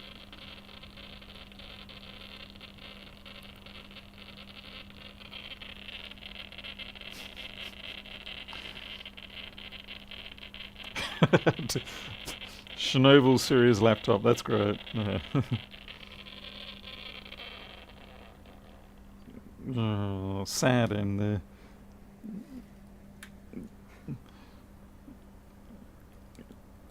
In Australia, the laptop nukes you.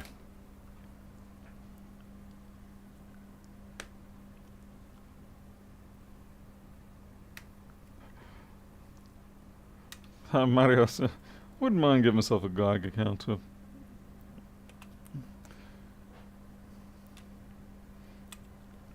I mean, what am I going to use it for? I mean, that's the only trouble is, like, you buy these things, what do you use it for? You don't. So, when I say I wouldn't mind, it's really just me saying that'd be an interesting curiosity that I would leave in my workshop and never ever use again. So, don't spend my money on it. Okay, oops. Old hard drive sounds like, yeah, that is true. When you hear that coming out of your hard drive, you don't shut the machine down, you just do a copy as quickly as you can. Okay, so that main board, 99% is all fixed and good, and I would definitely say it was that chip that was giving us grief. It matches. It matches the murder profile. Okay.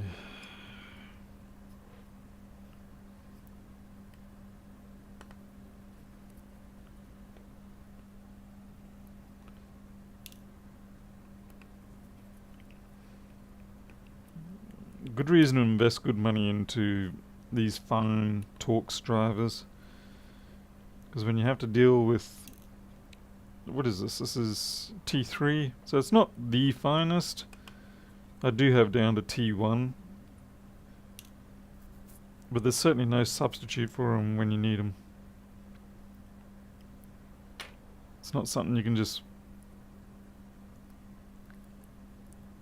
use the old flathead drive or mush it around with the hex drive or something. Okay, why? Actually, there we go.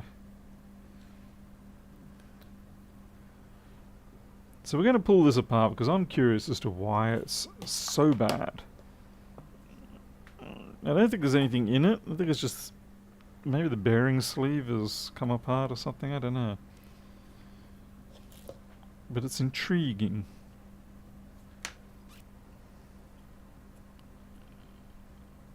Maybe it is a screw in there and it's just spinning around. I suppose it could fit that profile. But this is looking like pressed metal. Pressed and folded like there's no way out for me to disassemble it without destructive forces. Have a look under the microscope. What brand of Torx do I use? These are Wera drivers. Let's see. If you're going to get the wearer drivers, get the big combo pack now. Don't get the individual ones. Where is my big combo pack roll? It's in my... Holy crap, where is my big combo roll? Damn. Ouch. That could have been painful. No, you're not down there. I've put my combo roll somewhere safe for when I go out on jobs. Anyway, on my tools page, there's a link to the combo roll. And the combo roll's not in there. Alright, now I'm starting to panic. Where's my combo roll? It's a roll of about 24, I think it was, drivers. And they're pretty much all what we need to use. Where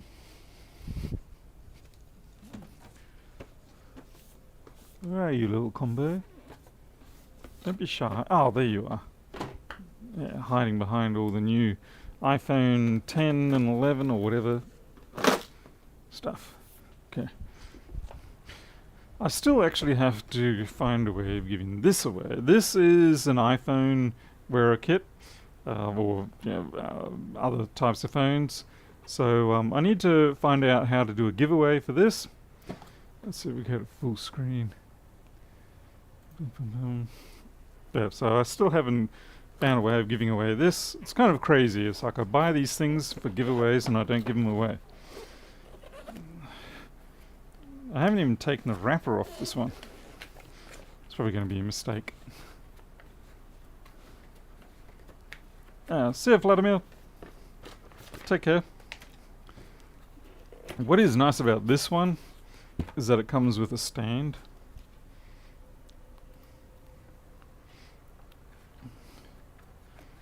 So like that. And that is actually very useful. You wouldn't think it initially, but it is extremely useful to have that. Anyway, so it's got the tri-wing, let's see, the Penelope, the superfine Phillips, the PH000, the PH00, PHO, and a flat. So it's everything you need to get into an iPhone. Aside from a hammer, that is. Crazy Joe, what, this one here? I'm surprised. I would have thought you'd be able to get it anywhere. Or are you talking about the combo roll? Oh no, I've ruined this one now. This here is the really awesome one. It does cost a fair bit of money, but it's very much worth it. Very much worth it. And I've got another one as well. Yeah, so it's got all the drives you need, and the best of all about this one is that they're color coded. So you'll notice that on my old ones, I've had to like put color pen on them just so I can work out which ones are which on the bench in a hurry. These ones already come with the color coding. They've indicated what type they are, you know, tri-wing, Torx, everything like that. So definitely well worth getting that. It's one of those investments that really do pay off in the long run. Because I spent quite a bit of money buying all the individual ones bit by bit, and they weren't always the right ones, and some of them I bought double up by accident, things like that. But if you get the roll, then you don't have to get anything else.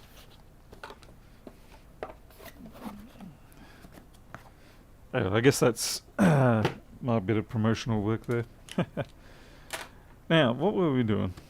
The fan, that's right. What's this? Tool Rebels. Yeah, you see now I don't really buy into that sort of stuff. It's like, become part of our team. It's like, no, I just want to use your tools, thank you. Did you get around to seeing the first season's True Detective yet? I haven't. I actually just finished Mindhunter last night. At least season 2 of it. I don't know if there's going to be another season though. 1430 Torque Driver. I haven't tried that one. Okay, so we've got one screw there, but this all looks kind of glued or soldered in. Yeah, I think that's some kind of epoxy, so I don't, yeah, that's definitely a glue. So we don't really have an ability to get into that non-destructively.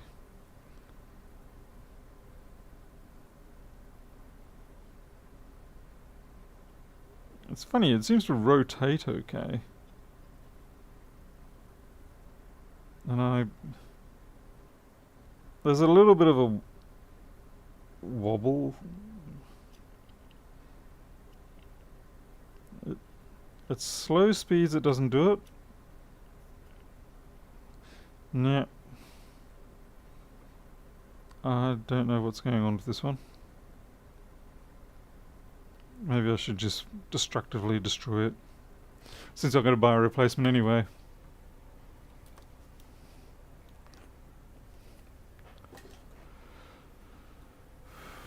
Maybe a chunk under the hub. Could be. Well, I guess we'll take that screw out, since it's the only screw that we can get into. And that achieves diddly flip and squat. It's actually very hard to get. I really don't know what that is. Those in what they've bonded it with.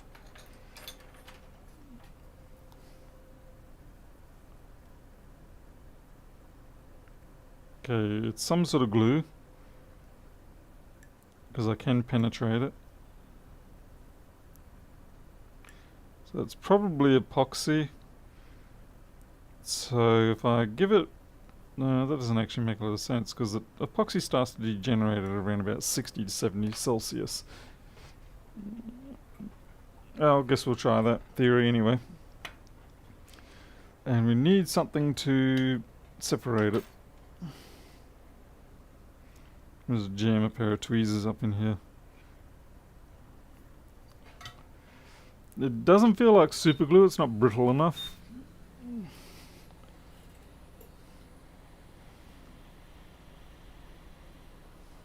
Now I'm starting out at 250 here. Maybe it's made of the same stuff they underfill with.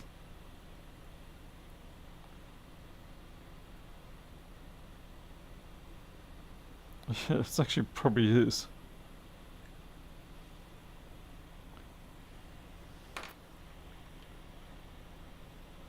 Probably should put some fume extraction.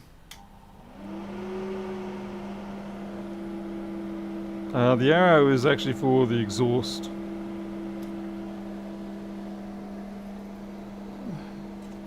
Let's see, I need a flat driver.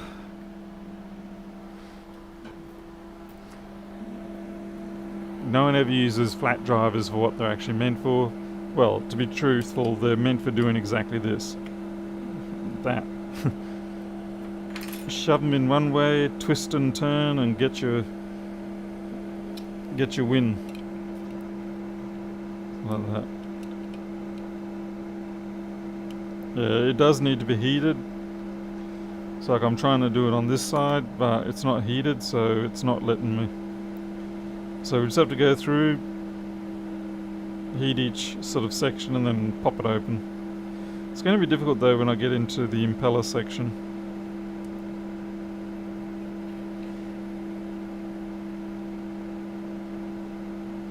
There we go.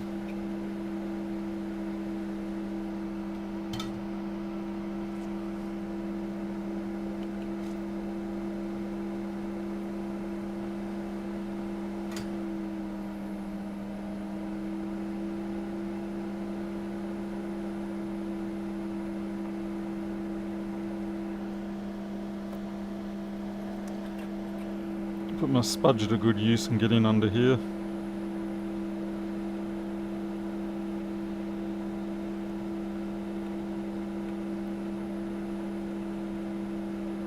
Yeah, interesting, they got some purple under there for some reason.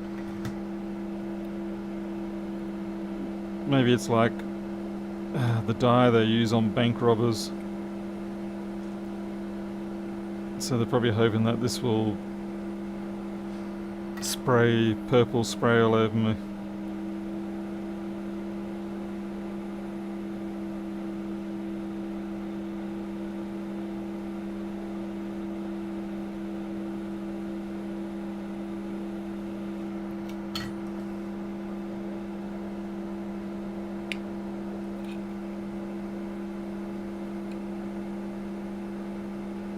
Whew, a little hot.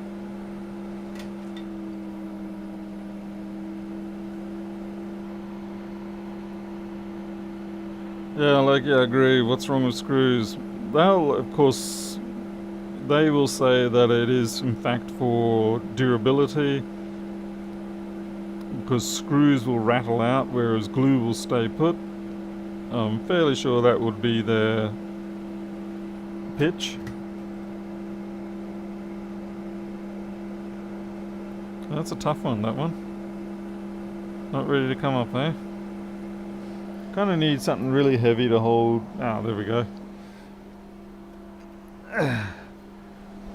Universal Workshop weight. Beautiful.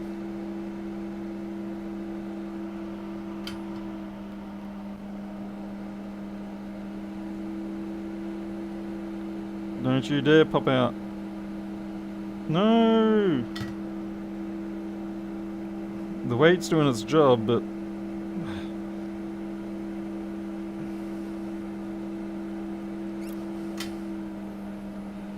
maybe I need a bit more heat. You can see the glue unfurling when it gets hot. But it does seem to need pressure applied to it in order to get it to rip out like that.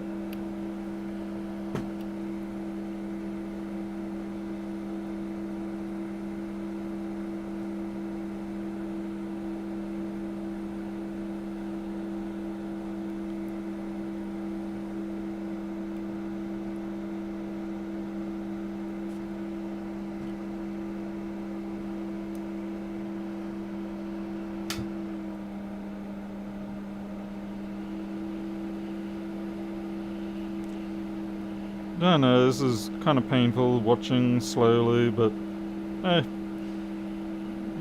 I'm kind of curious what's going on with it. I mean, don't you want to know what's causing that amazing rattle noise?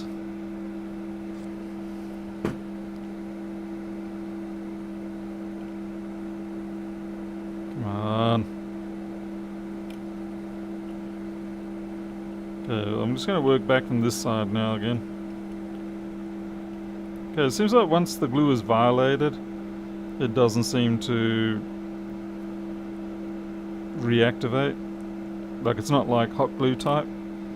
Seems like once it's done, it's done.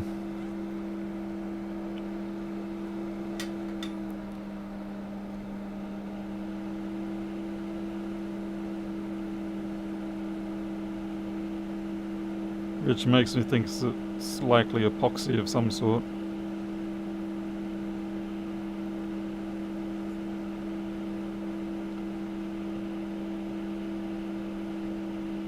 That's pretty cool watching that fault line grow.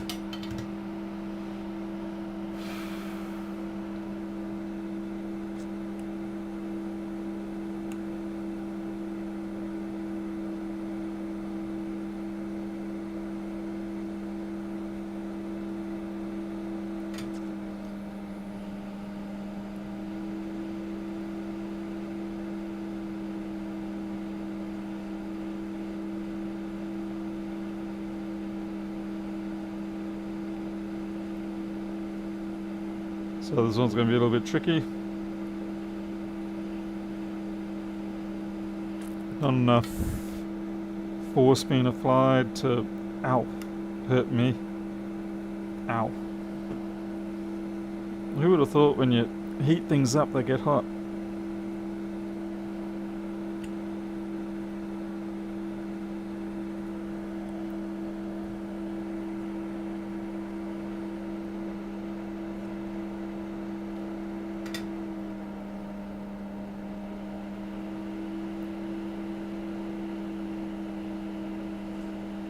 Oh, sweet mercy, I'm burning my fingers.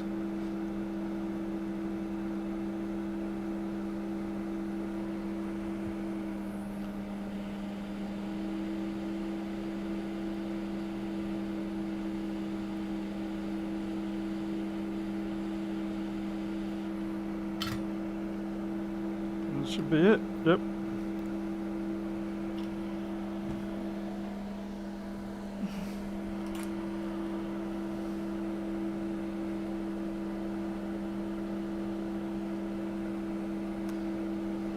That's as far back as I can get.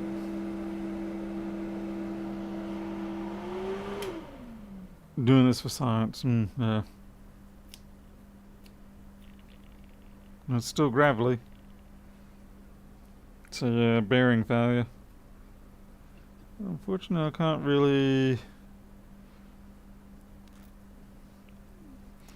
Not sure if I've quite got the tools to bring that back in. I suppose it depends on how hard that brass shaft is, the bearing is there.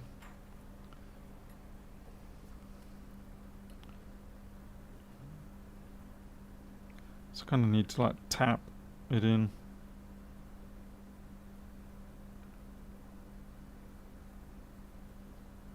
Not the easiest thing to do when you're sitting on a...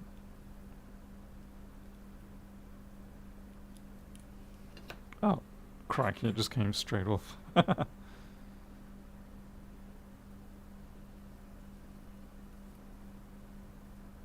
Okay, so... What's happened here then? Nothing's fallen out. We do have this here, but that's probably a balancing bit of glue. As in it's deliberate, kind of like tire weights. So yeah, they probably just put a little dollop there to balance it up.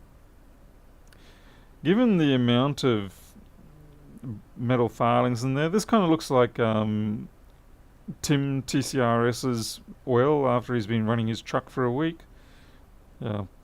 Every week I get a report from Tim that's what his sump oil's like.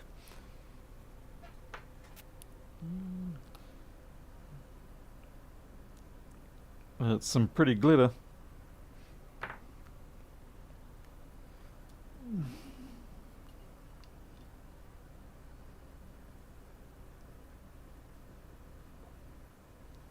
Maybe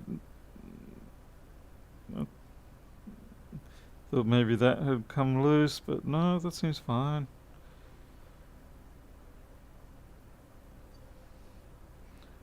And I can't see any grinding away of the copper. Yeah, not real sure what to think of this one, as to what caused it. Yeah, add around as possible.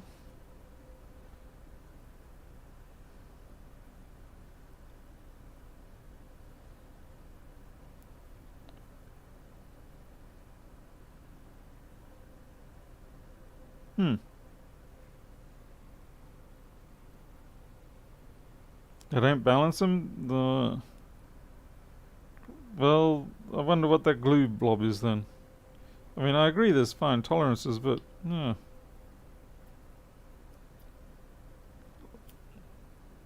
It's not grinding anymore.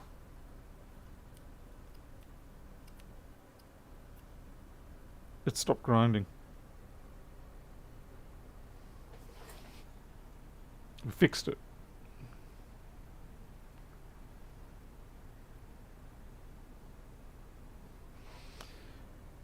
We fixed it, and I don't know what the heck was in it.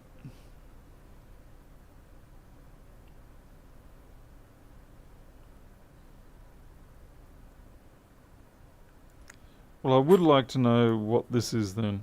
If it's... I mean, I agree there's fine tolerances. Mind you, this does look like more of a cast. Or is it? No, actually, maybe it is machined. Because I can imagine you get a cast to have that sort of... Nah. Okay, I'll grant you this. Be it cast or machined, it's got to be cast. Yeah, there's the injection thing there. You gotta marvel at just how good that quality really is, really.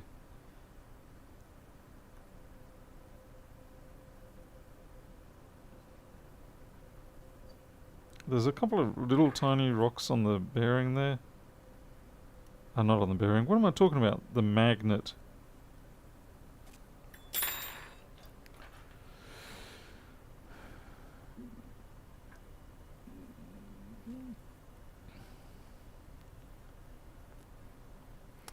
Hey, Mr. Lockhart.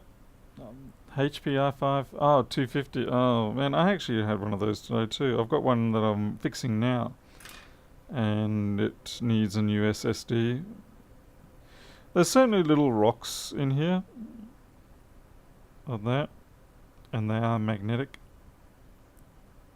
So maybe that was possibly what it was. No, it sounded a little too gritty for that. But I will say this much.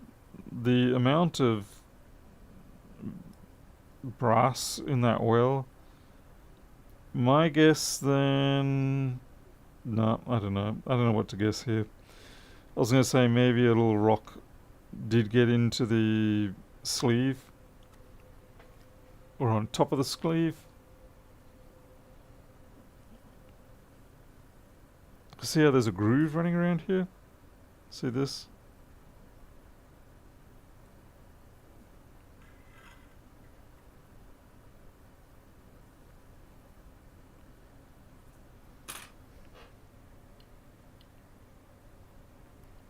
Well, that's disappointing. I was hoping to see something really obvious. Clearly not.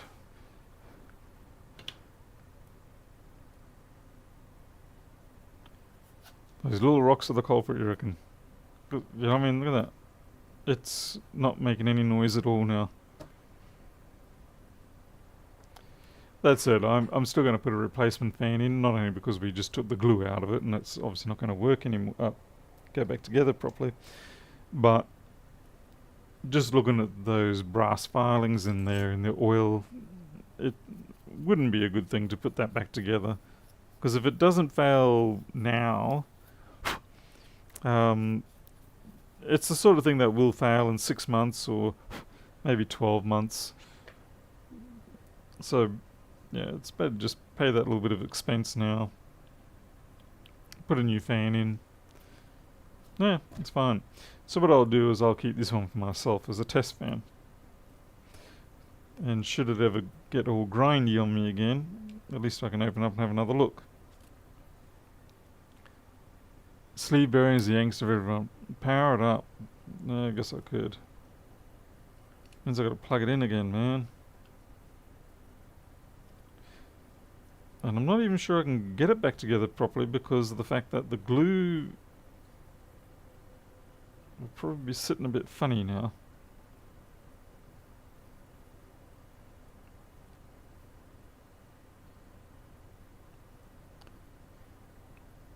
I'm probably going to have to grind out the glue in some areas. It's certainly sitting proud over here. Yeah, squeeze it. Squeeze it real good. Alright, let's plug it in. Reheat it. I don't think it's going to go that way because of being epoxy. And it did seem to crumble away. Anyway, let's just see what happens. Now, if this catches on fire, flies around the room, sets the house on fire, chops my head off, I'll be blaming you guys and girls.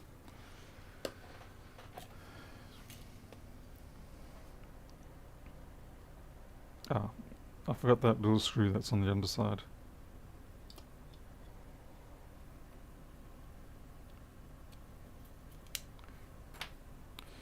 This is my Bafang fan.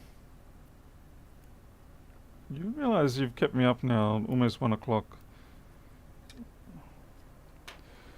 I've really got to stop listening to the people who watch me.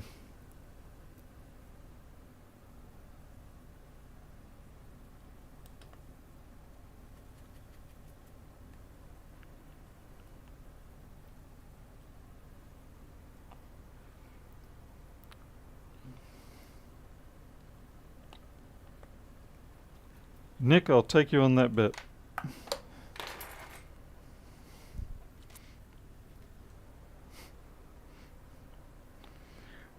It's not to say that the other fan isn't rattly as well, but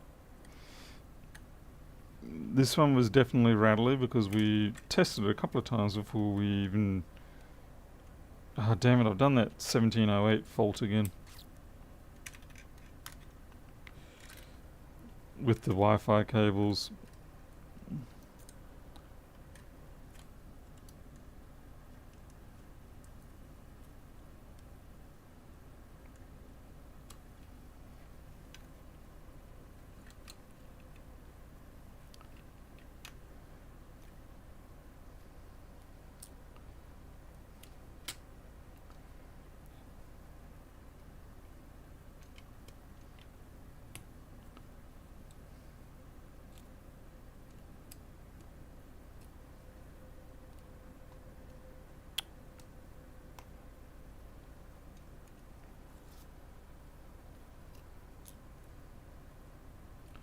That'll suffice.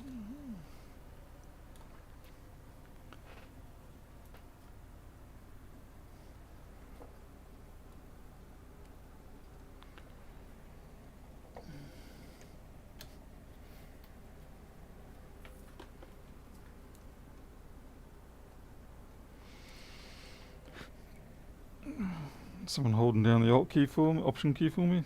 Thanks.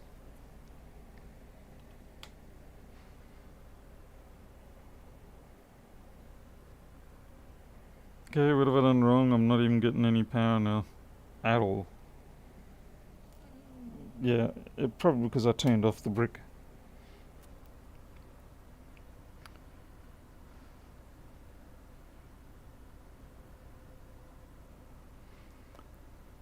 Fans are spinning.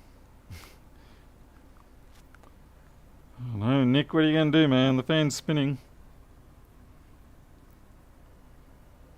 Here they go again.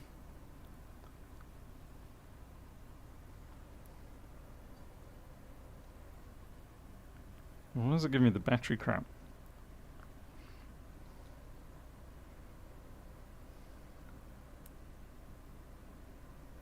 I hate it when it does that. I don't understand why it does that sometimes and not others.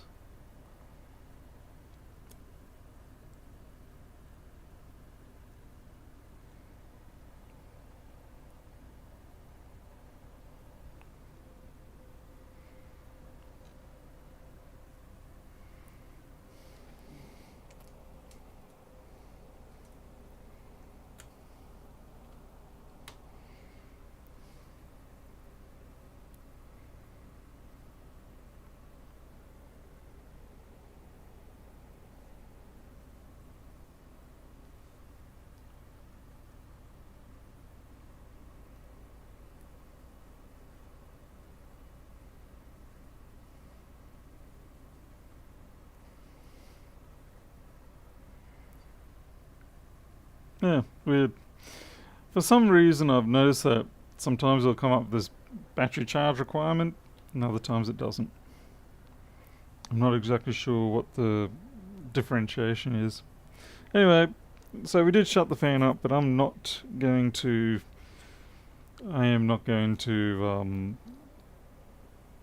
use that fan in this job. I will be replacing it because it has been damaged. Yeah. One fan's too clean to see spinning. Yeah, that one. The one we fixed. Alright, that's it. I am done for the night. It is almost 1 o'clock, so it's a bit late for me. And, well, we had one success. We had one dead PCH, and we had one nothing wrong with the board. And we had me ranting the whole way through. So, yeah, another successful night. Okay, I'm out of here. I will upload the other video that I was talking about shortly, and so you can watch that if you are bored of this one. In the meantime, you'll take care, and I'll see you next time. Catch you later.